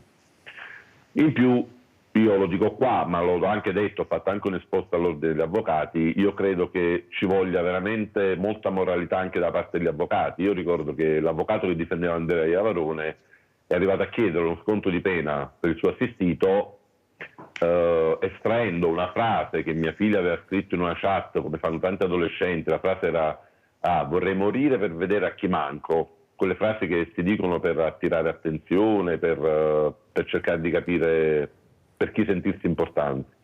E l'avvocato della controparte ha estrapolato questa frase non contestualizzandola, dopodiché è andato a chiedere uno sconto di pena per Andrea Iavarone dicendo che mia figlia era consenziente all'omicidio, una cosa che mi perdoni Mirella, non si può sentire. Non si può sentire un avvocato che, come già in passato si è sentito, anche tipo la ragazza è stata violentata, portava la minigonna, se l'è voluto, se l'è cercato. Cioè ci vorrebbe anche una certa morale da parte, credo, di chi difende diciamo queste persone. Io credo che ognuno di noi si debba mettere una mano sulla coscienza e cercare di capire veramente dove è la giustizia. Io le dico sinceramente, so che gli avvocati facevano un giuramento, quello di comportarsi secondo giustizia nell'interesse del proprio assistito, e la domanda mia è: qual è la giustizia per un avvocato a questo punto? Perché io penso che 16 anni, per quello che lui ha fatto, è qualcosa che non si può sentire, ma non si può sentire anche perché nel caso di Chiara io ricordo che lui il venerdì, prima della domenica, lui già voleva ammazzare Chiara e non ci è riuscito perché erano andati a fare una passeggiata, si erano diciamo aggregati alcuni amici e lui addirittura in tribunale ha dichiarato davanti al giudice, ha detto non mi sono fermato perché mi sono fermato perché sennò li avrei dovuti ammazzare tutti quanti. In realtà poi il sabato sera ha chiamato mia figlia, le ha dato appuntamento la domenica mattina e l'ha portata su quella collina senza motivo, ripeto, ha fatto quello che ha fatto. Allora, dottor Miotti, io sentendo parlare Vincenzo rifletto a quello che ho iniziato a dire questa mattina, che gli uomini non capiscono, non ascoltano, non sentono, che bisogna che parlino di più. Poi sento Vincenzo Gualzetti e non sento nella sua voce e nelle sue parole la parola vendetta. Non sento nella sua voce la parola che mi sta molto a cuore, che è violenza. Lui ha parlato di generosità, questo padre che capisce l'altro padre, che è il padre del carnefice di sua figlia, che in qualche modo scusa anche il carnefice. Dottor Miotti, forse questi sono gli uomini che noi vorremmo che parlassero agli altri uomini, con questo modo di esprimersi, con queste parole importanti, nonostante questa terribile, immane perdita che non passerà mai, questo dolore che solo lui prova. Nessuno può provare il dolore di questo padre. Eppure, con la sua pacatezza, nonostante anche quello che gli è capitato, perché penso che più di così non si possa, riesce ancora a far sentire che c'è anche il perdono. Cosa ne pensa, dottor Miotti? Quello che abbiamo sentito è stato molto edificante. Io ringrazio ancora Vincenzo, cioè ha capito che c'è un ragazzo disagiato, è un ragazzo che ha vissuto tante emozioni nella sua vita contrastanti, con la mamma che che ha avuto più persone, quindi lui si è magari sentito messo da parte. Sicuramente la violenza di questo ragazzo o comunque questa rabbia parte da lontano, e è proprio bello che Vincenzo è riuscito a incontrare l'altro padre, che c'è stato questo abbraccio, quindi una grande lezione di vita. Io credo che si fa in questo momento, proprio perché la situazione è drammatica, si tende a dividere, no? C'è la vittima e c'è il carnefice, gli uomini cattivi e le donne vittime, e questo in tantissimi casi è proprio vero, però noi abbiamo una speranza che è quella di cambiare insieme, cioè se riusciamo a cambiare la mentalità, però facendolo assieme. Sicuramente quando una donna è in pericolo deve essere protetta, però noi abbiamo una chance se cambiamo insieme, se quello che ci ha insegnato Vincenzo, vittima e carnefice, anche se il papà di Andrea non è direttamente un carnefice, però è quello che noi ci aspettiamo, che ci sia un minimo di empatia da parte anche dei genitori, no? Di non minimizzare. Quello che ha fatto l'avvocato è deprecabile, ci sono bravi avvocati, ci sono degli avvocati che sono degli sciacalli, come ci possono essere altri professionisti. Ecco, non me la sto prendendo con gli avvocati che fanno il loro lavoro. In quel caso è stato proprio una frase di sciacallaggio. Infatti noi abbiamo sentito una canzone prima di Pablo Perissinotto, Si può dire di no.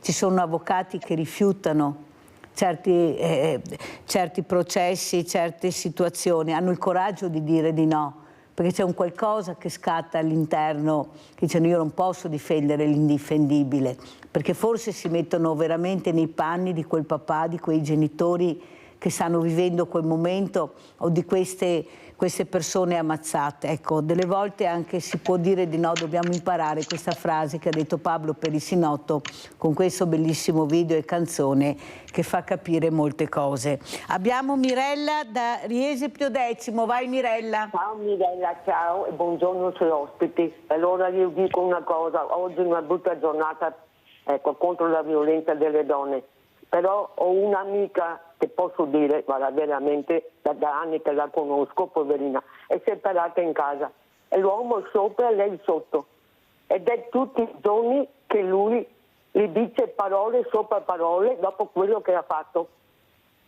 e ancora continua. Ma questi uomini qua dovrebbero andare in psichiatria, essere curati, e non si può tenere in casa con una donna che ha subito violenza e che sente tutti i giorni storie su storie. E come vive quella donna là?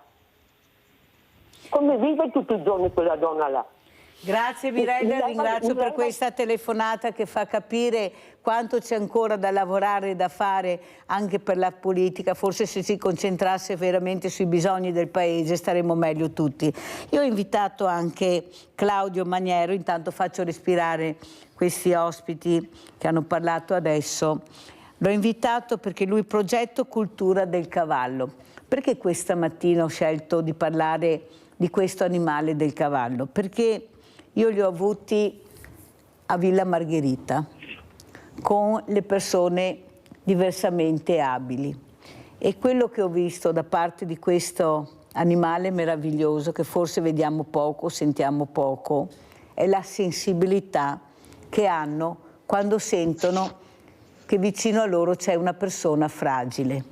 Questa sensibilità che veramente loro trasmettono alla fragilità, e la sicurezza che danno alla fragilità, che magari era la prima volta che saliva su questo meraviglioso animale, e vedere che questa fragilità poi fa fatica a scendere perché sente che è protetto. Cosa vuol dire proteggere?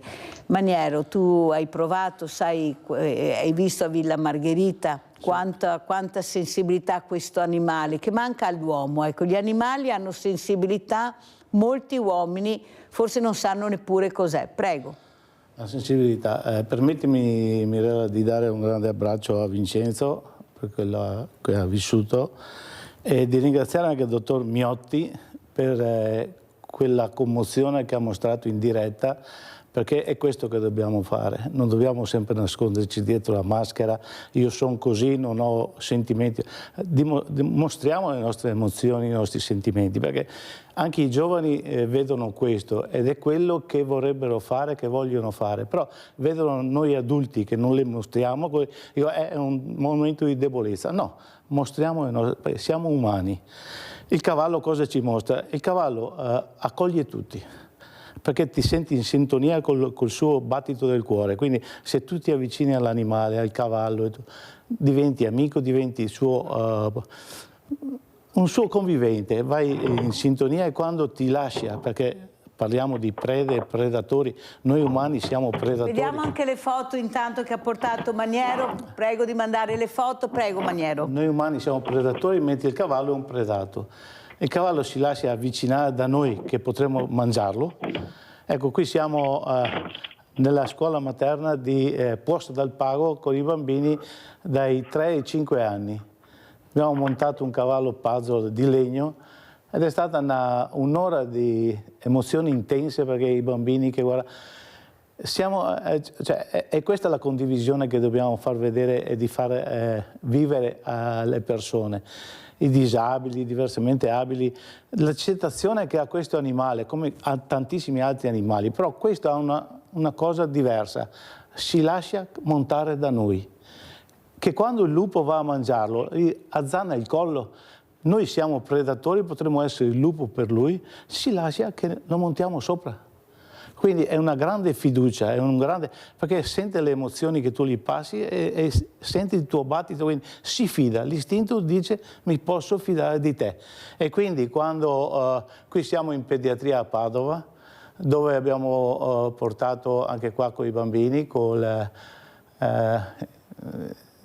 il centro ippico, il cuore oltre l'ostacolo e con Officine Orse a Padova, mentre là eravamo a Sedico, il centro ippico di Sedico, sono emozioni che ormai è da diversi anni che li faccio, ma sono emozioni uniche, che viviamo, grandi, piccoli. Qui abbiamo anche la Clara Campese, l'ex presidente del FISE Veneto, che era qui con noi, gioco e benessere. E questi bambini che vivono queste, perché non tutti riescono a vivere questi, vuoi perché non possono andare in maneggio, vuoi perché non si possono avvicinare al cavallo. Questo è il mio presidente, io ho un presidente della SD Legnaro a Cavallo che ha 22 anni, perché crede in questi progetti, quindi i giovani ci credono. Dobbiamo essere al loro fianco e aiutarli e dargli una mano su tutte queste cose qua. E il rispetto, l'inclusione e l'accettazione che ti dà il cavallo, non ci sono altri animali che te lo danno, perché si lascia fare tutto. Proprio dobbiamo anche, quando mi dico parlo col cavallo e lui mi sente quello che dico, no, lui sente il tono di voce con cui tu gli parli, cosa tu gli dici. Poi ti faccio un esempio molto semplice, si parlava di amore, io ti dico Mirella, amore mio. E tu lo senti così. Dico, Mirella, amore mio, tu cosa mi dici?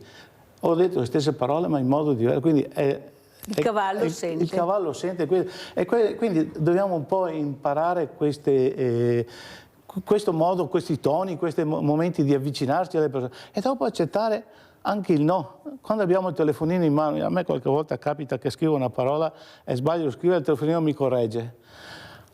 Ho 17 anni perché quando vado in scuola non posso dire che ho 71 anni, quindi dico che ho 17 anni. Però quando vedi i ragazzini che si mettono là col telefonino e gli viene corretto tutto, cioè alla fine cosa hai imparato? Adesso vediamo le foto di Chiara, che oggi ricordiamo anche Chiara, non solo oggi ma la ricorderemo anche in futuro. Queste foto che fanno capire la gioia di vivere di questa ragazza, la gioia di vivere la vita, di scoprire anche quello che è la vita. Vediamo se arrivano le foto, eccole qua. Allora, Vincenzo Gualzetti. Chiara amava la natura, gli animali. Ecco, noi Io questa mattina ho parlato del cavallo perché mi sono resa conto che questo animale non vede la fragilità, non la sente, tanto è vero che lo spiegavano anche gli addetti ai lavori, i genitori, guardi che il cavallo non vede che suo figlio è diversamente abile, è lei che glielo fa notare. Com'era Chiara rispetto alla natura e agli animali, Vincenzo? Ricordiamola anche questa ragazza in questo contesto, la vediamo. Prego Vincenzo. Beh, Chiara è cresciuta con 2 cani, un bastardino, un bastardo più che altro, e un golden retriever. Avevamo 15 gatti, aveva addirittura un pappagallo libero in casa che era sempre sulla sua spalla e lei ci passava il tempo. Faceva la dog sitter per tutti i cani che le venivano affidati, quindi questo penso che faccia capire l'amore che aveva per gli animali. E ti dirò le chicche che anche nei nostri giardini c'era il periodo dei ranocchietti, oppure quando mettevo sulle piante l'orto uscivano i vermetti. Lei voleva prendere tutto quello che era il mondo animale, lo voleva portare a casa e allevare. Era qualcosa di incredibile sotto questo punto di vista. Aveva un amore e un rispetto per tutti gli animali, dalla lumachina al vermetto e tutto ciò che era il mondo della natura. E aveva un carissimo amico, Marco, col quale andava anche a trovare i fossili, cercava, insomma, lei aveva un grande amore per quello che era la natura. Senti Vincenzo, come dicevo prima, che parlavo anche col dottor Miotti, tu non hai usato la parola vendetta. Hai mai provato vendetta, rancore per quello che ti hanno fatto? Non dico solo Andrea, per la comunità che magari avresti voluto diversa. Cosa hai provato? Cosa provi a distanza di tempo? Quanto è passato, Vincenzo, da quel terribile momento? Dal 27 giugno del 21 a oggi sono passati più di 3 anni, quasi 3 anni e mezzo stiamo parlando. Ho tanta rabbia, Mirella, tanta rabbia, ti ripeto, forse perché non ho un perché. Cioè, voglio dire, a parte che sopravvivere a un figlio non fa parte della nostra mentalità, non fa parte proprio della nostra natura.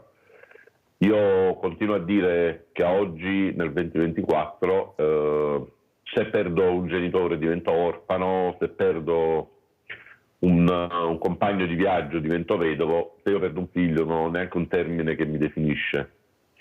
Perdere un figlio, andare al cimitero, io l'unico pensiero che ho è che dovevo essere io sottoterra e lei fuori, non così. È un qualcosa che proprio la mente non fa sua, non accetta, quindi è un qualcosa che, come dire, non fa parte di noi. La rabbia è tanta perché, vedi, Chiara mi aveva chiesto il motorino, voleva prendere il patentino, ma nella vita, ecco, gli incidenti ci possono essere, le malattie ci possono essere, tutto, ma perdere una figlia così, senza ragione, o come tante ragazze morte per mano di qualcuno che non ha avuto rispetto per la loro vita, per le loro idee, non ha avuto considerazione di quello che queste ragazze, queste donne comunque provavano o volevano, quindi non accettare le idee della persona. Io ti dico, Mirella, è una considerazione che spero che il dottor Miotti mi possa correggere se sbaglio. Giusy faceva la maestra di asilo e mi raccontava tanti episodi, fra cui uno in particolare dove, insomma, un bambino dell'asilo l'appellò in maniera molto pesante, insomma, con un termine abbastanza pesante. Lei sgridò questo bambino, il giorno dopo si vide arrivare i genitori a scuola che un altro po' la volevano aggredire, con la giustificazione che il bambino, se diceva quelle cattive parole, perché le sentiva a scuola e non in famiglia. Si sente ultimamente molto da parte dei genitori il voler giustificare i figli, e soprattutto la scuola, a differenza di una volta, non ha tanto più il potere educativo, maestri, professori che vengono aggrediti dai genitori, insomma. È una situazione un po' molto sbagliata, secondo me. Io continuo a dire che se mio figlio torna a casa con una bicicletta rubata, io l'aiuto a nasconderla, io non solo come genitore sono complice, ma in quel momento io sto rovinando mio figlio. E invece sembra che anche nel caso di quella ragazza violentata a Palermo da quei 7 ragazzi, la mamma intercettata, la mamma di uno di loro intercettata, gli diceva va bene, se ti interrogano dici che era una poco di buono. Mirella, io non ho parole, perché poi vorrei chiedere a questa mamma, dice, ma se la ragazza violentata fosse stata tua figlia, tu avresti detto che tua figlia era una poco di buono. Cioè, voglio dire, c'è troppa permissività da parte di questi ragazzi che comunque a oggi, continuo a dire a oggi, sono letteralmente rovinati dai social, che è vero che ci avvicinano, ma ci rendono veramente isolati, non c'è più proprio la socializzazione, non c'è più il confronto con gli altri. Io racconto sempre che dai miei 18 anni fino ai 24 io non avevo macchina, viaggiavo in treno. Vediamo se riprende Gualzetti. Sì, dicevo, sono sincero, io la mattina si saliva sul treno, si camminava nel corridoio laterale, si cercava sempre la cabina con la bella ragazza, si cercava di socializzare, di parlare, di conoscere. Oggi io mi rendo conto che prendo un Frecciarossa, 3 ore e mezzo di viaggio magari per andare a Napoli, non si sente volare una mosca, sembra che se io parlo addirittura do fastidio agli altri, perché chi col cellulare, chi col computer, chi le mail, c'è un silenzio, non c'è proprio più il piacere di parlare, di confrontarsi. Un silenzio assordante, vero Vincenzo? Bravo. Un silenzio assordante. Qualcosa che è allucinante per uno che come me comunque ha vissuto un'epoca dove ci divertivamo col gessetto per terra. Oggi ragazzi sembra che si sta solo ed esclusivamente quello che è il cellulare, internet e social. Si parla solo, ma la cosa ancora più balorda, dottor Miotti, è che quando Chiara è stata uccisa le indagini sono partite, diciamo, in un ramo un po' sbagliato, però da quelle indagini è venuto fuori molti genitori con i quali ho parlato, dove i cellulari dei figli sono stati sequestrati per cercare di capire Chiara che fine aveva fatto. Molti genitori, io li ho sentiti dopo dirmi, io mi sono reso conto di avere un figlio che non conosco, perché in casa è una persona, sui social, in internet è completamente un'altra. Cioè figli, diciamo, anche dichiarati educati e buoni, per esempio sulle chat bestemmie, violenze, cioè, quindi io credo che molta responsabilità questi social ce l'abbiano. Il centro culturale giovanile Chiara Gualzetti, che è stato aperto a Crespellano in memoria di mia figlia, ha proprio come prerogativa, laddove i ragazzi tesserati vengano, la prima cosa che devono fare è lasciare il cellulare fuori, perché si viene per giocare, per scherzare, per confrontarsi e per socializzare. Sentiamo come commenta il dottor Miotti questo sfogo di papà Vincenzo, veramente che non si dà pace, si potrebbe fare qualcosa. È possibile che un genitore dica non sapevo chi era mio figlio, non conoscevo questo ragazzo che è mio figlio. Dottor Miotti. Sì, è proprio possibile, i figli non si conoscono, cioè non dimostrano di non conoscere i loro figli, perché quello che viene fuori appunto in quella parte nascosta, che poi non è nascosta perché i social poi si rivelano quello che tu ricerchi, come lui ha ricercato il discorso del demone, è incredibile, no? La spietatezza.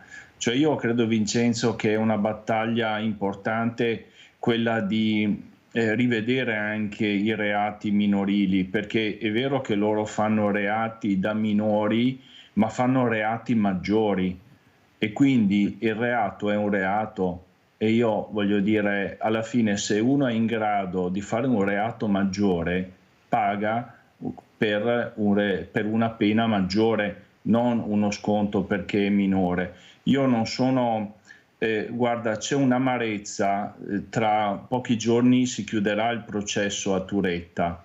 Io umanamente credo che anche a questa persona vada data una chance, ma chiudere questo processo così velocemente ci impedisce, ci toglie una possibilità di riflettere. Io avrei voluto questo processo ogni giorno in TV per almeno 2 anni, allora avremmo potuto riflettere. Adesso invece sembra che abbiamo bisogno di toglierlo dalla vista, perché è inguardabile quello che ha detto, come era inguardabile quello che ha detto Andrea Iavarone, era insentibile.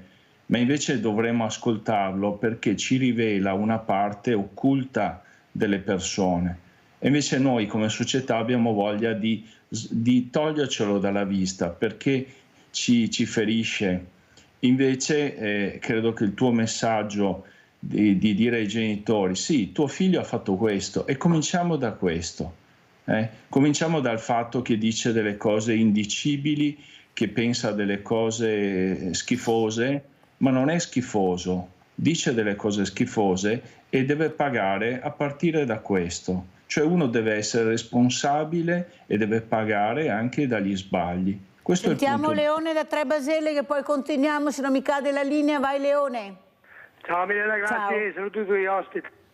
Allora, io è tanto tempo che chiamo questa rete a dire che il problema è stato sottovalutato.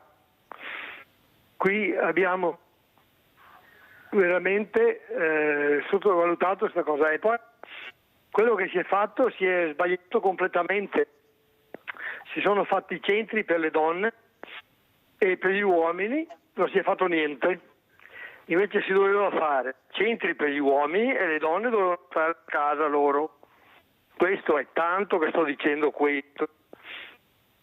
Ieri sera, nel telegiornale della sera, non mi ricordo quale, hanno fatto vedere un centro a Bologna di uomini che chiedono di essere curati perché si accorgono di avere problema. Allora questo centro adesso è tutto di richieste, e hanno detto: noi non siamo attrezzati a curare tutta questa gente. E il problema è che si è sottovalutata questa cosa, che invece di fare i centri per le donne si dovevano fare i centri per gli uomini.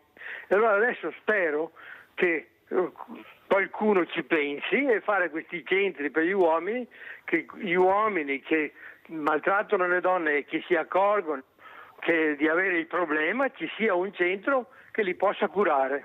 Ciao Mirella. Leone, aspetta, sei in linea? Sì. Come vuoi salutare Vincenzo? Ah, guarda, è terribile quello che gli è successo. Io non ho proprio parole. Il problema è che si è sottovalutato tutto, non si è combattuto questa cosa prima, e per fortuna che adesso è successo con la Cecchettin, che si è stato parlare, perché altrimenti ancora non se ne parlava abbastanza in televisione.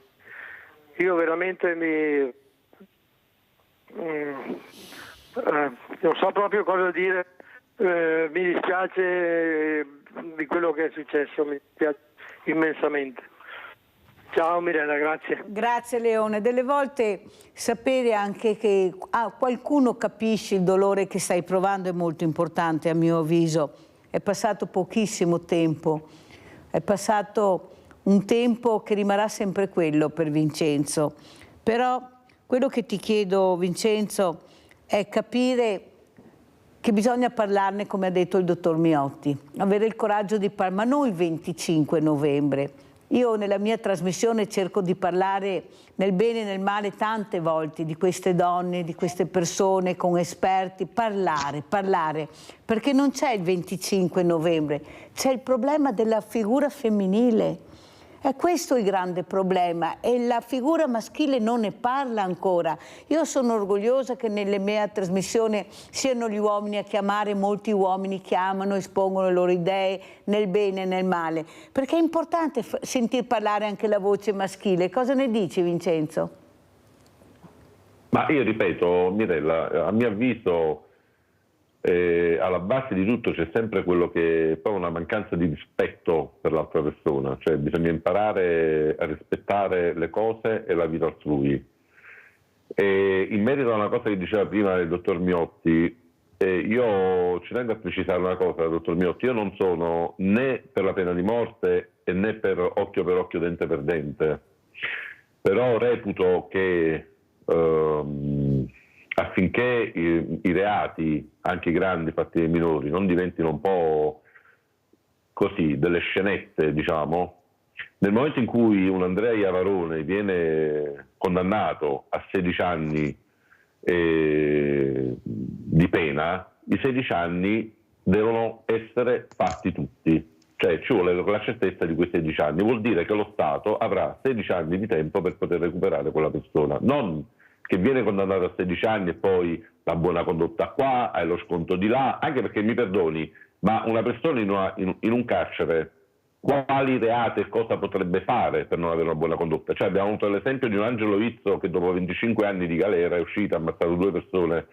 Purtroppo, voglio dire, quando viene messo su un processo ci sono oltretutto nel caso di Andrea Iavarone 5 psichiatri, non uno, 5 psichiatri che non sono gli ultimi arrivati, sono stati anche quelli molto importanti in Italia che lo hanno dichiarato un pericolo sociale, pericoloso socialmente. Qualcuno addirittura ha detto questo come esce lo rifarà, perché per lui mangiare un gelato o ammazzare una persona è la stessa cosa. Allora sì, gli è stata data la condanna massima che lui poteva avere. Ma fermo condanna, Vincenzo, perché abbiamo una telefonata, se no mi cade la linea. Voglio sentire anche Marta da Vicenza. Vai Marta. Buongiorno a tutti, buongiorno. Io intervengo, credo che sia la prima volta che intervengo in televisione. Mi sentite? Sì, prego Marta. È la prima volta che intervengo in televisione, però è una situazione questa che mi tocca dal vivo. Allora vi spiego, io tra l'altro lavoro moltissimo a contatto con i giovani. Io faccio la tatuatrice, è un lavoro un po' particolare, che adoro tra l'altro. E io ho l'80% dei clienti che sono ragazzi giovani, parliamo sotto i 30 anni. La cosa è agghiacciante perché questi ragazzi giovani non vengono ascoltati, cioè il problema di base, e lo riscontro nel mio lavoro, la famiglia è assente, non c'è. La famiglia gli riempie di tutto, di soldi, qualsiasi capriccio viene esaudito, ma non c'è l'ascolto. E quindi loro come crescono? Crescono basandosi su quello che vedono, tipo i social, TikTok, Instagram, Facebook e via dicendo. Non c'è un'educazione sana, vera, emotiva. E succede il disastro. Io ho dovuto segnalare purtroppo ben 2 volte dei casi abbastanza drammatici perché vedevo il comportamento del compagno. Bisogna fare rete, ragazzi, bisogna responsabilizzare in primis i genitori, ma anche i ragazzi. Quanti anni hai, Marta? Posso chiedertelo? Io ho 46 anni. Ed Ecco. è da 20 anni che faccio questo lavoro quasi. E ho visto un'escalation anche comportamentale e di discorsi che mi fanno questi ragazzi in studio abbastanza agghiacciante. Quindi posso testimoniare questa cosa. Grazie Marta, grazie di questa telefonata, è la prima volta che chiamo perché vedete vengono intrigati. Dottor Miotti, come commenta le parole di Marta? È 20 anni che faccio questo lavoro ma andiamo sempre peggio, quello che ho capito io, non c'è miglioramento. Eppure dei passi avanti la figura femminile ha cercato di farli, mettendoci la faccia, dimostrando, protestando, ma i risultati non li abbiamo. Io ho detto prima, dottor Miotti, tante panchine ma non c'è il dopo panchina che mi protegga e che me ne faccio della panchina. Forse sono anche troppe perché faccio fatica a capire qual è il mio colore. Rosa, gialle, verdi, arancione, rosse. Forse dovremmo fare oltre la panchina, il dopo panchina, proteggere la donna. Prego.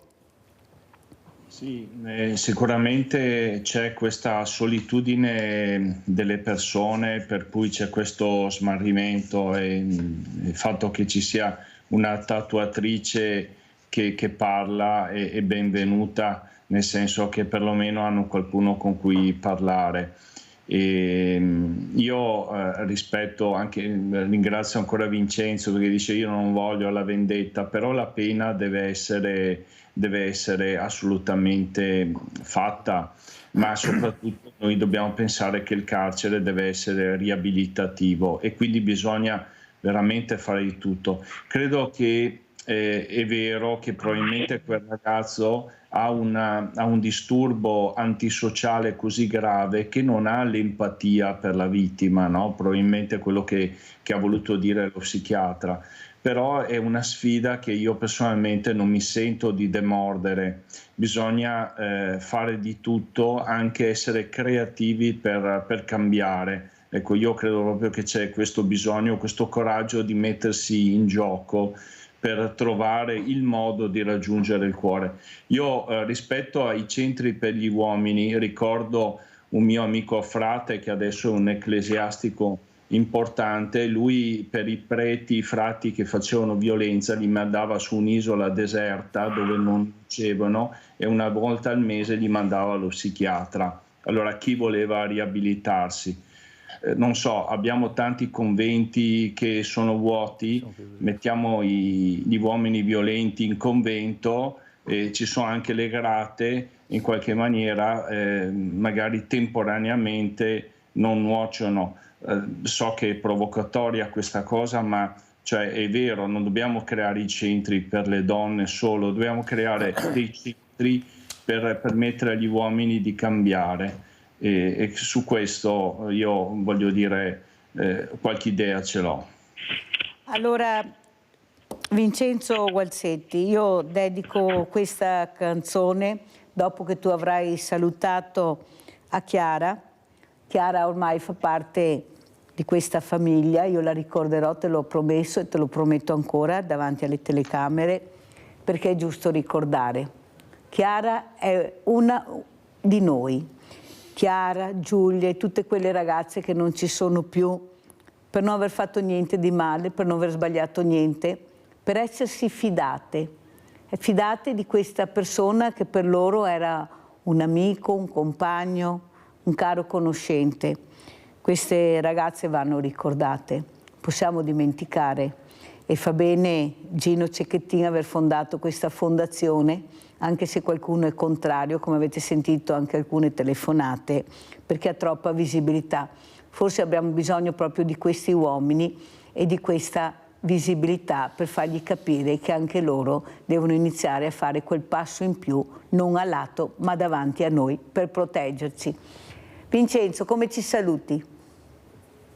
Ma io ti saluto innanzitutto, ti ripeto, ringraziandoti per questo invito. Comunque volevo fare un appunto a ciò che aveva detto Marta, perché comunque teniamo presente che molti ragazzi, quando si creano questi benedetti profili, che oltretutto dovrebbero essere controllati, perché in Italia ci sono delle leggi che anche in quel caso non vengono rispettate, ci vuole un'età per fare questi profili e in realtà ormai se li fanno a tutte le età.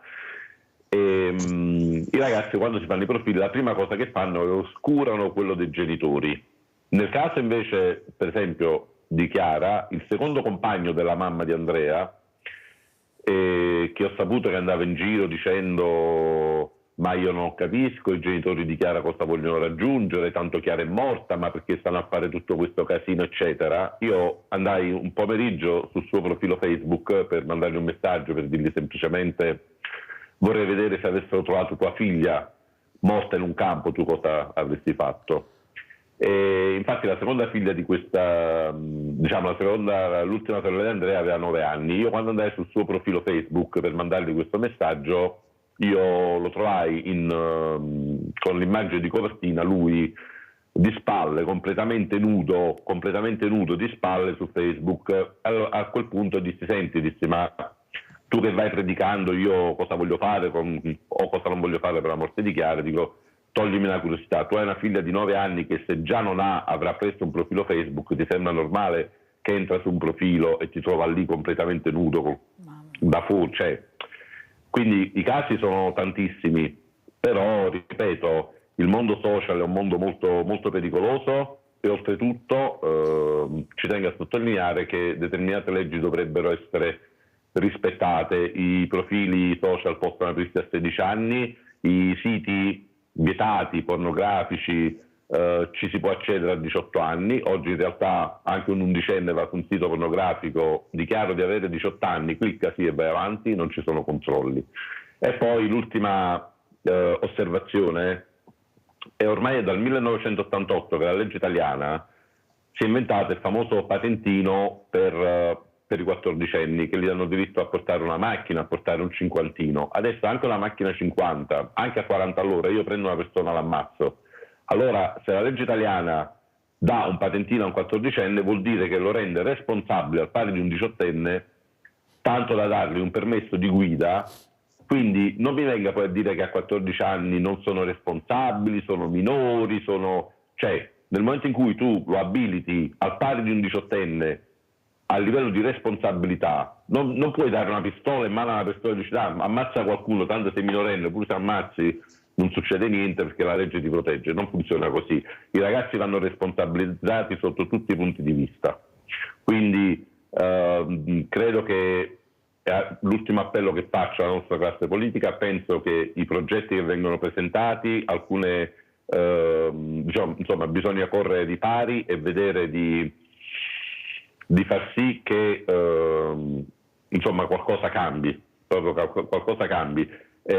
Stamattina anche parlavo al TG1 quando ho parlato di inasprire le pene. Io non intendevo, come poi è stato detto dopo la chiusura, diciamo, io dico la vita è un dono sacro e nessuno ha il diritto di togliere la vita a un'altra persona. Nel momento in cui uno volontariamente, con tutta la coscienza, preparandosi, studiando, decide di togliere la vita a una persona, deve sapere che la sua vita la passa dentro. Non c'è altro modo per poter ripagare il danno fatto. Non è un vetro rotto, non è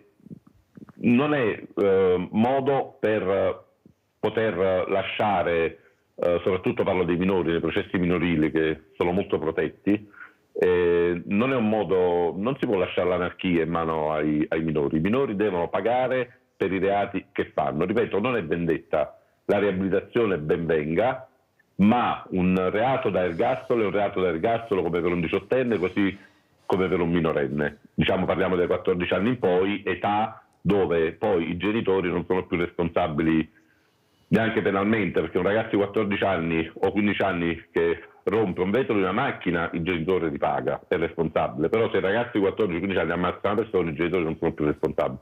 E questa è un'altra limitazione della legge italiana, dove io, per esempio, non ho potuto fare una causa di risarcimento danni, perché a chi la faccio? Al minore che non ha neanche il cellulare intestato, perché il cellulare magari sarà intestato alla mamma o al papà. Quindi io mi auguro veramente che la classe politica o chi metta mano al più presto a rivedere alcuni aspetti. Ripeto, non è vendetta e non è occhio per occhio, però mi piacerebbe vedere un tribunale serio, un tribunale per minori. E io continuo a dire che mia figlia, che oggi non ha una ragione di morte, non ha una ragione per la sua morte, avrà vinto nel momento in cui ci sarà il primo giudice che manderà all'ergastolo un minore. Grazie Vincenzo Gualzetti. Io ti porto anche, e sono sicura che avrà piacere, i saluti di Iva Scremin, che avrò dopo di te. È un altro papà che ha perso il suo figlio, Simone, figlio di Simo, ha creato questa associazione che si è suicidato. Perciò pensate ai dolori di questi genitori che riescono veramente a cercare di aiutare altri genitori perché questi fatti non avvengano più. Perciò io chiedo alla regia se riusciamo a mandare Dormi stanotte sul mio cuore con le immagini della nostra Chiara, di questa bambina, di questa ragazza dolcissima che amava la vita, ed è una cosa molto importante, lo dobbiamo a questo papà che sta ancora lottando per avere giustizia non solo per sé ma anche per gli altri. Perciò ti dedico questo video, farà anche una canzone per tua figlia, come non so se hai sentito, te la manderà Pablo Perissinotto, la dedicherà a questa meravigliosa creatura che era Chiara. Perciò io ti saluto Vincenzo, un grande abbraccio da tutti noi con questa canzone. Non so se il dottor Miotti riesce a rimanere ancora 10, un quarto d'ora con noi per salutare anche questo papà, ecco, che sta cercando anche lui, penso che lo conosca, dottor Miotti, il figlio di Simo, sta girando scuole, sta girando dappertutto per cercare di capire cosa si può fare per aiutare. Rimane con noi anche Claudio Maniero, parleremo ancora di questo animale meraviglioso. Non so se ci deve lasciare, Miotti, non voglio tirarla per la giacca. Rimane, grazie allora dottor Miotti, grazie ancora a Vincenzo Gualzetti e dedichiamo queste parole di Pablo Perissinotto a Chiara e a Vincenzo e alla mamma di Chiara che non c'è più, ma forse Chiara è assieme e Vincenzo, ecco, dedica allora assieme a noi questa bellissima canzone, questo video con le immagini di Chiara.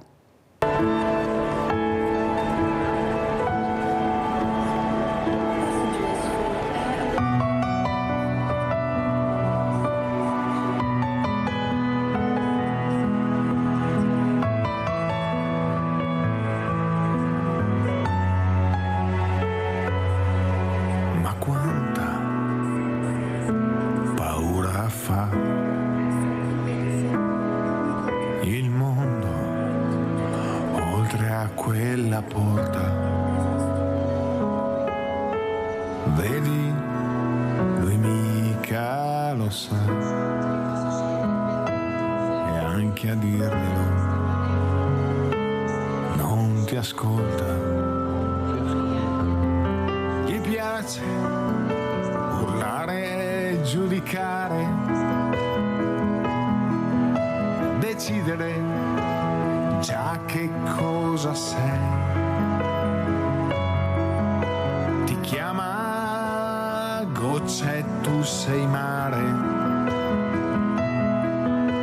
e gioca a 1 contro 6, ma se solo ti avvicini e se ascolti almeno un po', sentirai che qui c'è un cuore ed è tutto quello che ho.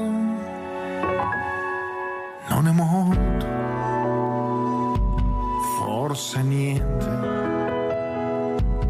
ma è una casa qui per te, perché tutta quella gente, quando è notte, poi dov'è? E allora ascolta questo suono impercettibile, rumore che fa casino più di un tuono. Dormi stanotte sul mio cuore, ma se solo ti avvicini e se ascolti almeno un po', sentirai che qui c'è un cuore ed è tutto quello che ho. Ma se solo ti avvicini e se ascolti almeno un po', sentirai che qui c'è un cuore ed è tutto quello che ho, ed è tutto quello che ho, ed è tutto quello che ho.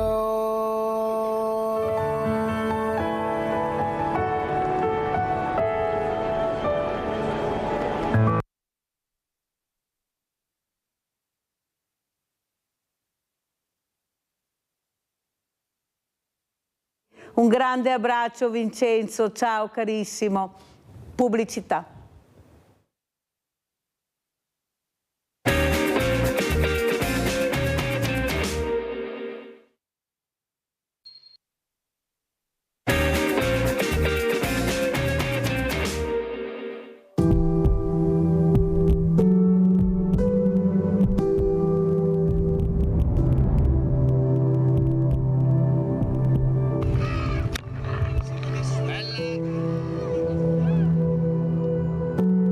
Oddio Fioi, grazie mille, ho super apprezzato. Appena si risolverà tutto questo caos qui, sono sicuro che faremo davvero una gran festa in generale.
Ed è con noi, e ringrazio tantissimo Ivan Scremin, presidente associazione Il Figlio di Simo, questo uomo, questo padre, questo marito che si è rimboccato le maniche con la famiglia per dare un senso a queste morti atroci, alla morte del figlio suicidato, che cerca di venire in aiuto ad altre famiglie, ad altri genitori, dando un senso a quello che è il filo di Simo. Perciò ti ringrazio, Ivan, di essere qui questa mattina.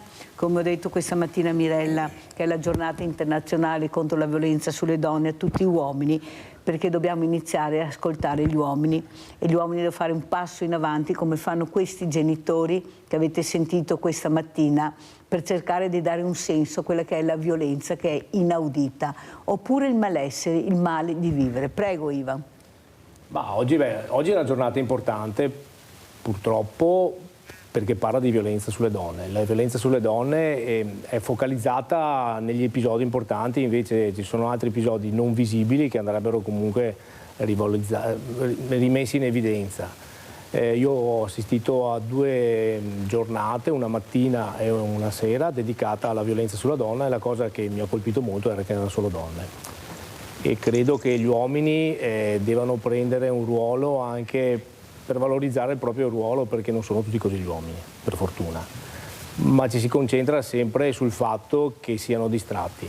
A questi 2 incontri che ho partecipato, un incontro era dedicato ai ragazzi, c'erano molti ragazzi, e anche là mi ha stupito la grandissima interazione dei ragazzi, perché alla fine i ragazzi hanno fatto tantissime domande, e c'era una donna che raccontava la sua esperienza di sofferenza lunghissima, durata tanti anni, e anche là sono rimasto molto colpito, perché i ragazzi gli facevano molte domande in merito per capire cos'è sta violenza, che noi viviamo continuamente, difatti sembra che ogni giorno accada. E questa cosa rimane sempre latente, nel senso, oggi si parlano degli eventi, quelli tragici, importanti, tipo Giulia, ma si tralasciano che ci sono chissà quante donne che non si sa che subiscono violenza e non hanno il coraggio di parlare. Crediamo che sia importantissimo, io soprattutto credo molto nella condivisione e nella consapevolezza.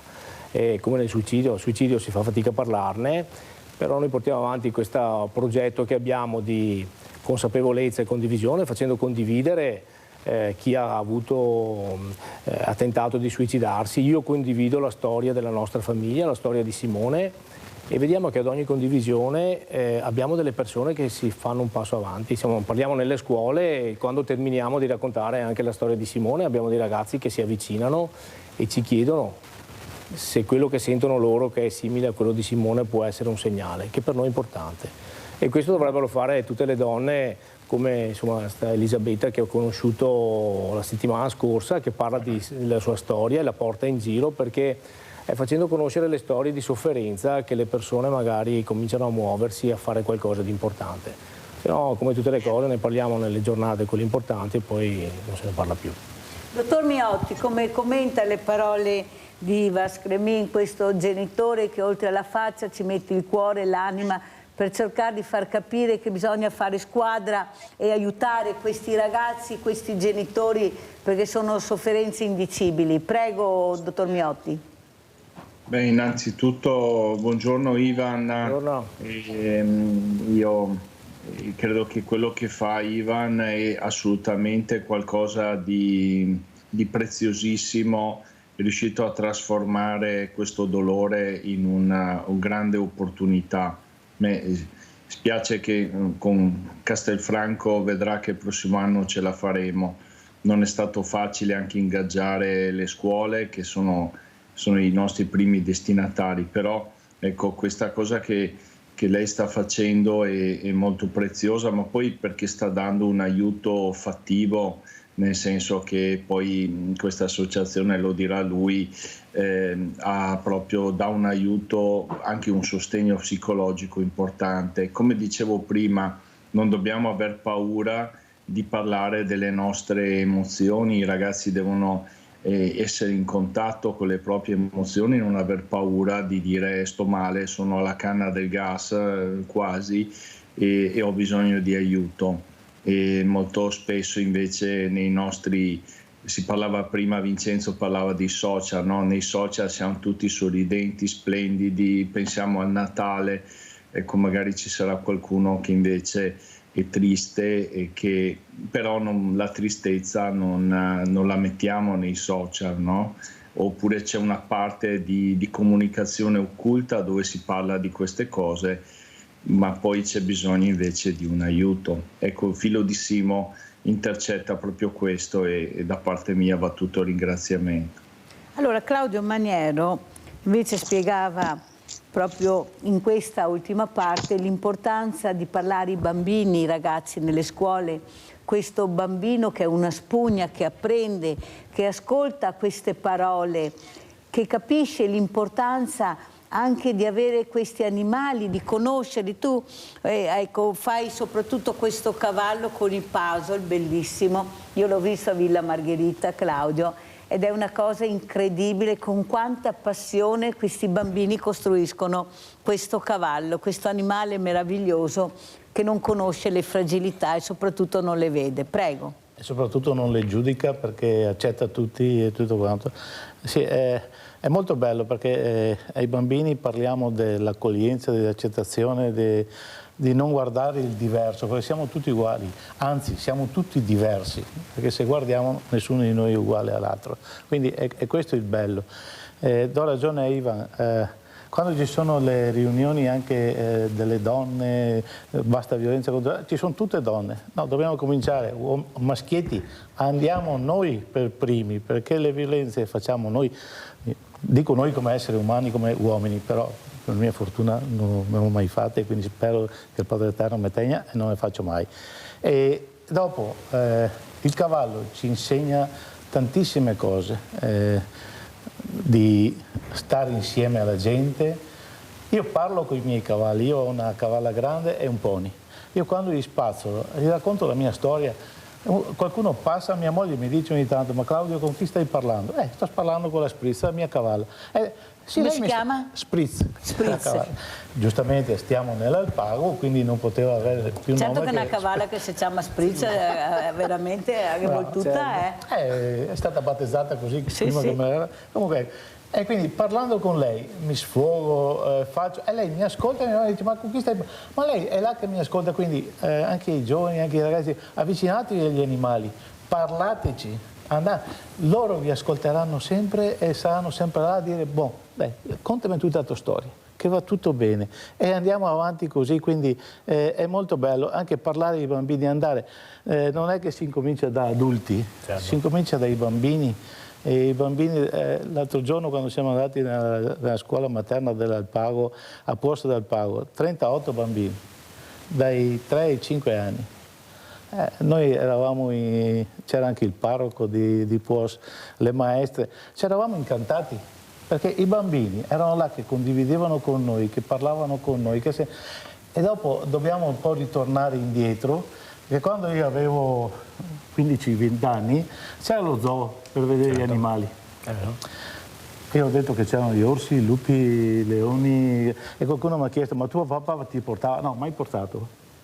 Però avevo il cavallo a casa, avevo la mucca, se volevi le galline e tutto, ero uno fortunato perché ero in campagna. Quelli in centro città andavano a farsi il giro nella campagna per vedere queste cose. Adesso dov'è che andiamo? Hanno inventato le fattorie didattiche per far vedere il cavallo, il pony, la mucca. Non parlo male delle fattorie didattiche, però dico, è questo che stiamo perdendo un po' i valori, e dopo andare a collegarsi, andare a fare tante cose, va tutto bene, però ci vuole sempre il rispetto. Allora, il rispetto che hanno i giovani, io vorrei far vedere questo video sia al dottor Miotti che a Iva Scrivin, un video che ha commosso molto e soprattutto che farò vedere sabato ai ragazzi del Sansovino, che Iva conosce, li ho avuti ospiti 2 settimane fa, torneranno sabato e mi hanno parlato di te. Mi hanno parlato di te, anche gli insegnanti, di questo sentimento di dolore, soprattutto ecco, di capire cosa sta succedendo. Erano molto scossi E ti ringrazio per far questo, Ivan, perché ho visto questi ragazzi che hanno voglia anche di capire cosa c'è che non va, e tu stai facendo veramente questo. Andiamo a vedere adesso questo ragazzo molto ammalato che ho avuto la fortuna di avere ospite. La mamma mi ha chiamato ringraziandomi per aver dato voce a questo suo figlio. Io penso di non aver fatto niente, di aver fatto solo il mio dovere. Andiamo a vedere Giovanni Falcone.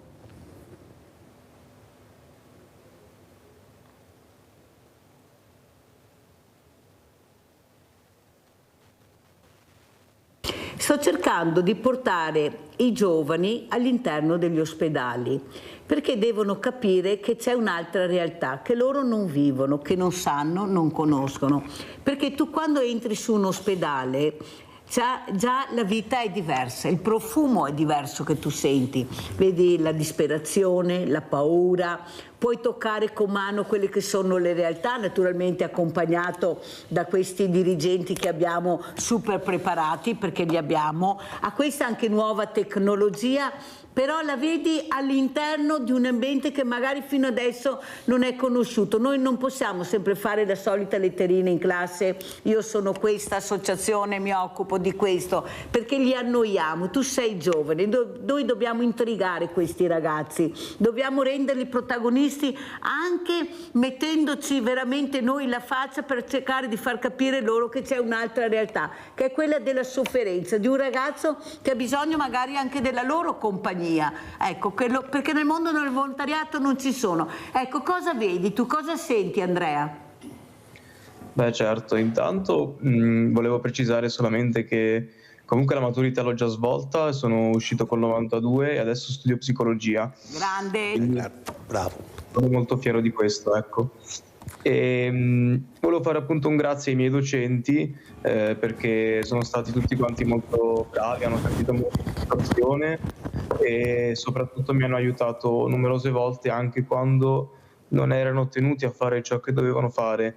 Quindi sì, diciamo i docenti e la classe di età un po' superiore alla mia non hanno molte difficoltà a comprendere questa situazione. Secondo me la classe che fa un po' più difficoltà a comprendere la situazione mia e dei ragazzi come me stanno vivendo questi momenti sono appunto gli adolescenti, i nostri coetanei, perché purtroppo molti di loro, anzi fortunatamente molti di loro non hanno vissuto questa situazione, però purtroppo per noi che la stiamo vivendo fanno molta fatica a comprenderla e a cercare dei modi per approcciarci, perché soprattutto per esempio per me anche un come stai o come ti senti a volte per messaggio così molto blando senza poi farsi risentire magari dà più fastidio rispetto che a non farsi sentire proprio, ecco. E devo dire che comunque io sono stato sempre un ragazzo molto socievole che ha cercato la compagnia durante questi 5 anni e che continua a cercarla, perché per me personalmente gli amici, i docenti, i familiari, eccetera, chiunque mi stia attorno, sono la principale motivazione di forza e quindi senza di loro non riuscirei veramente a far niente.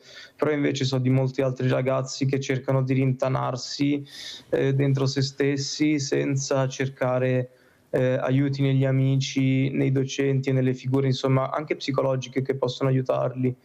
E posso dire con certezza che magari sì, un anno lo reggi così, però dopo un anno non ce la fai più e hai bisogno di aiuti. E io invito tutti quelli che sono in ascolto, tutti quelli nella mia situazione comunque a cercare di farsi aiutare, di parlarne il più possibile, perché solamente parlandone con qualcun altro e facendosi aiutare, tra virgolette, si riescono a superare meglio questi momenti difficili.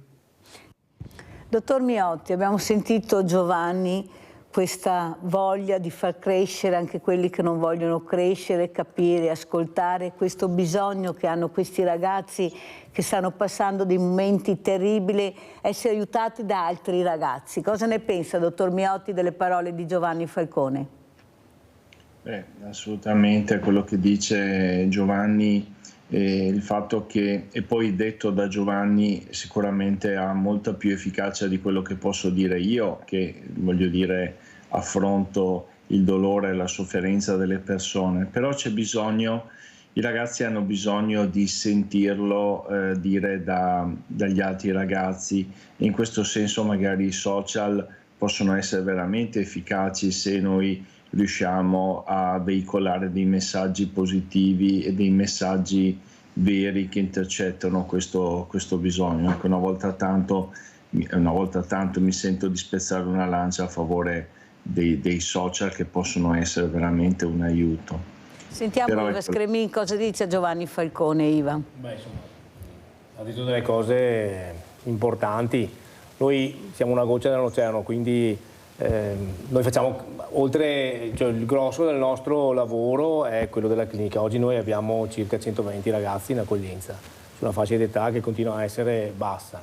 Una quarantina ci sentiamo orgogliosi di dire che siamo riusciti a fargli acquisire la propria vita e quindi fanno la seconda famosa opportunità. La realtà è che noi dobbiamo andare alla radice. Noi, nonostante facessimo questo, a un certo punto ci siamo chiesti e abbiamo capito che per i giovani non facevamo niente, perché i giovani avevano bisogno di altro. Sì, la clinica è importante, loro ti chiamano, gli aiuti, però crediamo che sia importante dare un messaggio anche alla comunità, che se questi ragazzi qua, che io li chiamo angeli con la pelle sottile, gli diamo la possibilità di rivalutarsi. Molto probabilmente racconteremo storie diverse da Simone. E dov'è che lo vediamo questo? Noi abbiamo creato questo progetto importante che si chiama Amico Fragile, che è una rassegna musicale dove alla mattina andiamo nelle scuole con una band che suona dei testi che noi abbiamo trovato, i cantanti, e poi intervallata tra una canzone e l'altra c'è uno psicoterapeuta che spiega. Cosa succede? Succede che noi ci mettiamo allo stesso livello di dialogo con i ragazzi. All'inizio i ragazzi sono un po' così, però poi i ragazzi per 2 ore abbondanti non si muovono. E alla fine abbiamo un riscontro.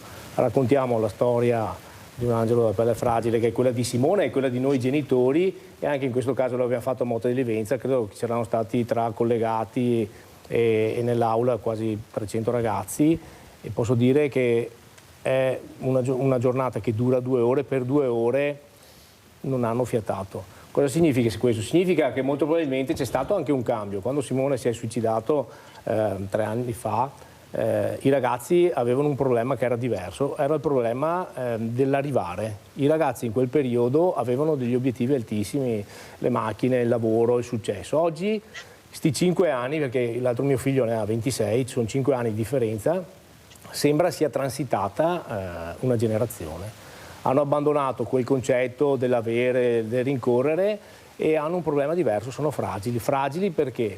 Perché il lavoro che noi abbiamo iniziato a fare, e che io dicevo 3 anni fa, che l'anello debole in tutto questo era la famiglia, come lo siamo stati noi. La famiglia ha bisogno di essere aiutata a gestire questa situazione, e soprattutto la famiglia ha bisogno di capire che questi ragazzi hanno bisogno che gli venga data fiducia. Se gli diamo fiducia, loro si mettono in gioco, e molto probabilmente quella struttura che era già fragile adesso comincia piano piano a irrobustirsi, se no diventerà veramente preoccupante la cosa. Andiamo a vedere anche il video Chi siamo, il filo di Simo, e poi lo commentiamo e salutiamo anche il dottor Miotti. Andiamo a vedere il video.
Allora, dottor Miotti, ormai siamo in chiusura, come ci saluta questo 25 novembre, il ricordo internazionale delle donne che subiscono violenza, come ci saluta questi uomini che devono parlare di più, fare un passo in avanti di più, non a lato ma davanti, per proteggerci. Questo tacco 12 che comincia a disturbare perché noi usiamo specialmente le scarpe da ginnastica più che il tacco 12, però siamo partiti col tacco 12 e questo ce lo portiamo veramente appresso. Prego, dottor Miotti. Sì, allora il messaggio è per gli uomini, come dicevo prima, di non aver paura di sentirsi deboli, fragili, di sentirsi anche sconfitti, ma quello è il punto di partenza e quindi se uno fa questa verità su se stesso non agisce poi violenza, non agisce tutto quello che noi vediamo quotidianamente. Alle donne dico che meno male che c'è questa presa di coscienza, questa voglia di non cedere a nessun tipo di violenza. Ecco, questo, e un'ultima speranza è quella che si cambi assieme, nel senso dove ci va un cambiamento che dobbiamo fare tutti come persone umane, prima di tutto, non solo maschi e femmine, ma come società. Ecco, io questa speranza ce l'ho e metterò tutto il mio impegno perché questo possa avvenire, intanto cambiando io per primo. Grazie veramente al dottor Oscar Miotti di essere stato con noi. Io direi che sarebbe ora di iniziare a parlare invece che femmina e maschio di persone. Forse se iniziamo a parlare di persone avremmo già fatto un passo avanti. Iva Scremin, veloce, un saluto a questi uomini. Ecco, cosa vuoi dire agli uomini tu? Ma gli uomini che prendono coscienza di quello che succede alle donne, gli dico che abbiano il coraggio di denunciare anche quelle che non hanno il coraggio di denunciare, perché poi con l'unione e la forza il cambiamento può avvenire. E poi sono convinto che avverrà, perché io credo che se andiamo dai giovani a insegnargli e a fargli capire che la donna va rispettata perché è donna e non considerata com'è, molto probabilmente le cose cambieranno. Speriamo. Claudio Maniero, un saluto agli uomini. Cosa vuoi dire tu, da uomo agli uomini? Mi aggancio a Iva, mostriamo noi che siamo un po' più di età il rispetto verso gli altri, quindi diamo l'esempio. E soprattutto io oggi sono venuto a conoscenza di due realtà, Vincenzo e Ivan, che non conoscevo, che purtroppo ce ne sono tante. Noi nel nostro piccolo abbiamo fatto questo fiocchetto che vedete, il fiocco rosso che abbiamo portato in manifestazioni equestri durante la festa del cavallo, quindi tutti, come diceva lui, Ivan prima, la goccia nell'oceano, tutti siamo una goccia nell'oceano, però se tutte le gocce cominciano a fare qualcosa, forse a queste storie non si arriverà più. Ci fermeremo prima, quindi ognuno di noi facciamo il nostro con tranquillità e serenità, non aspettiamo sempre la politica o sempre, però ognuno di noi faccia il nostro, quindi noi ci siamo mossi in questa maniera e speriamo che serva. Quindi saluto tutti e vi ringrazio, grazie Mirella dell'ospitalità. Grazie a te Claudio, grazie a Iva Scremin, grazie al dottor Miotti. Noi siamo dei fiumi bellissimi che aspettano le gocce che devono mettere questi uomini per cercare di proteggerci. Grazie. Viva le persone, non viva le donne, viva le persone. Grazie. Andiamo a pranzo con la proposta di Mirella. Suppa di pesce all'usticense. Ustica, ossia relitto di vulcano spento, da ustum, bruciato. Per i greci invece era ostiodes, ossario o isola delle ossa, per i resti umani di una deportazione cartaginese di soldati mercenari ammutinati che qui trovarono la morte per fame e sete. Oppure, secondo la mitologia, le ossa degli sventurati naviganti che rimanevano incantati dall'ammaliante voce delle sirene. Ingredienti per 4 persone: 1,2 kg di pesce misto già pulito, una cipolla tagliata, 2 spicchi d'aglio, un ciuffo di prezzemolo, 4 pomodori, mezzo bicchiere di olio extravergine d'oliva, sale, pepe.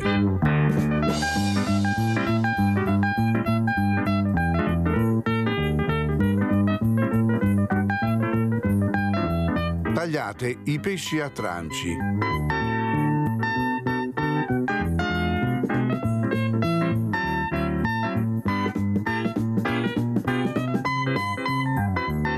pesci vari e frutti di mare che trovate al mercato, anche surgelati.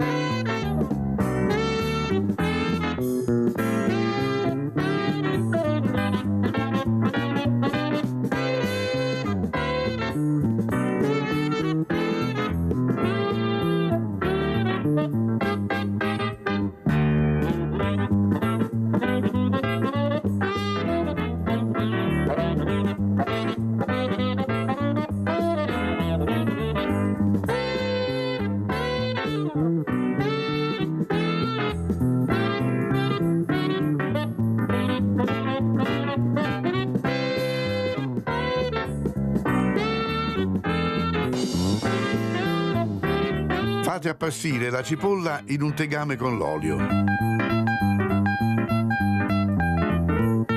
Aggiungete il trito di aglio e prezzemolo.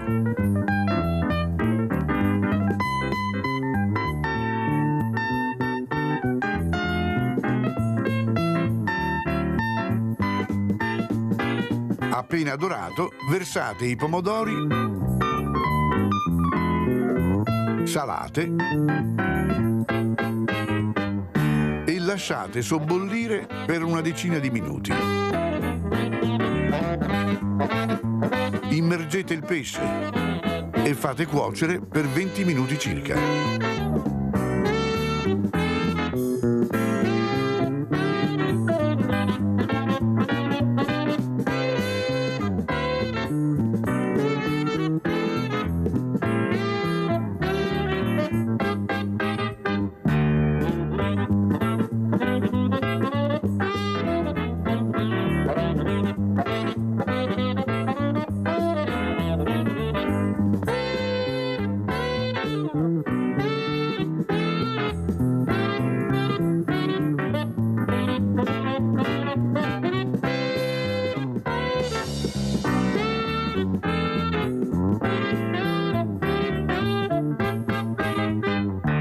A fine cottura, servite la zuppa con il suo sugo in un piatto dove, precedentemente, avrete posizionato dei crostini strofinati con aglio.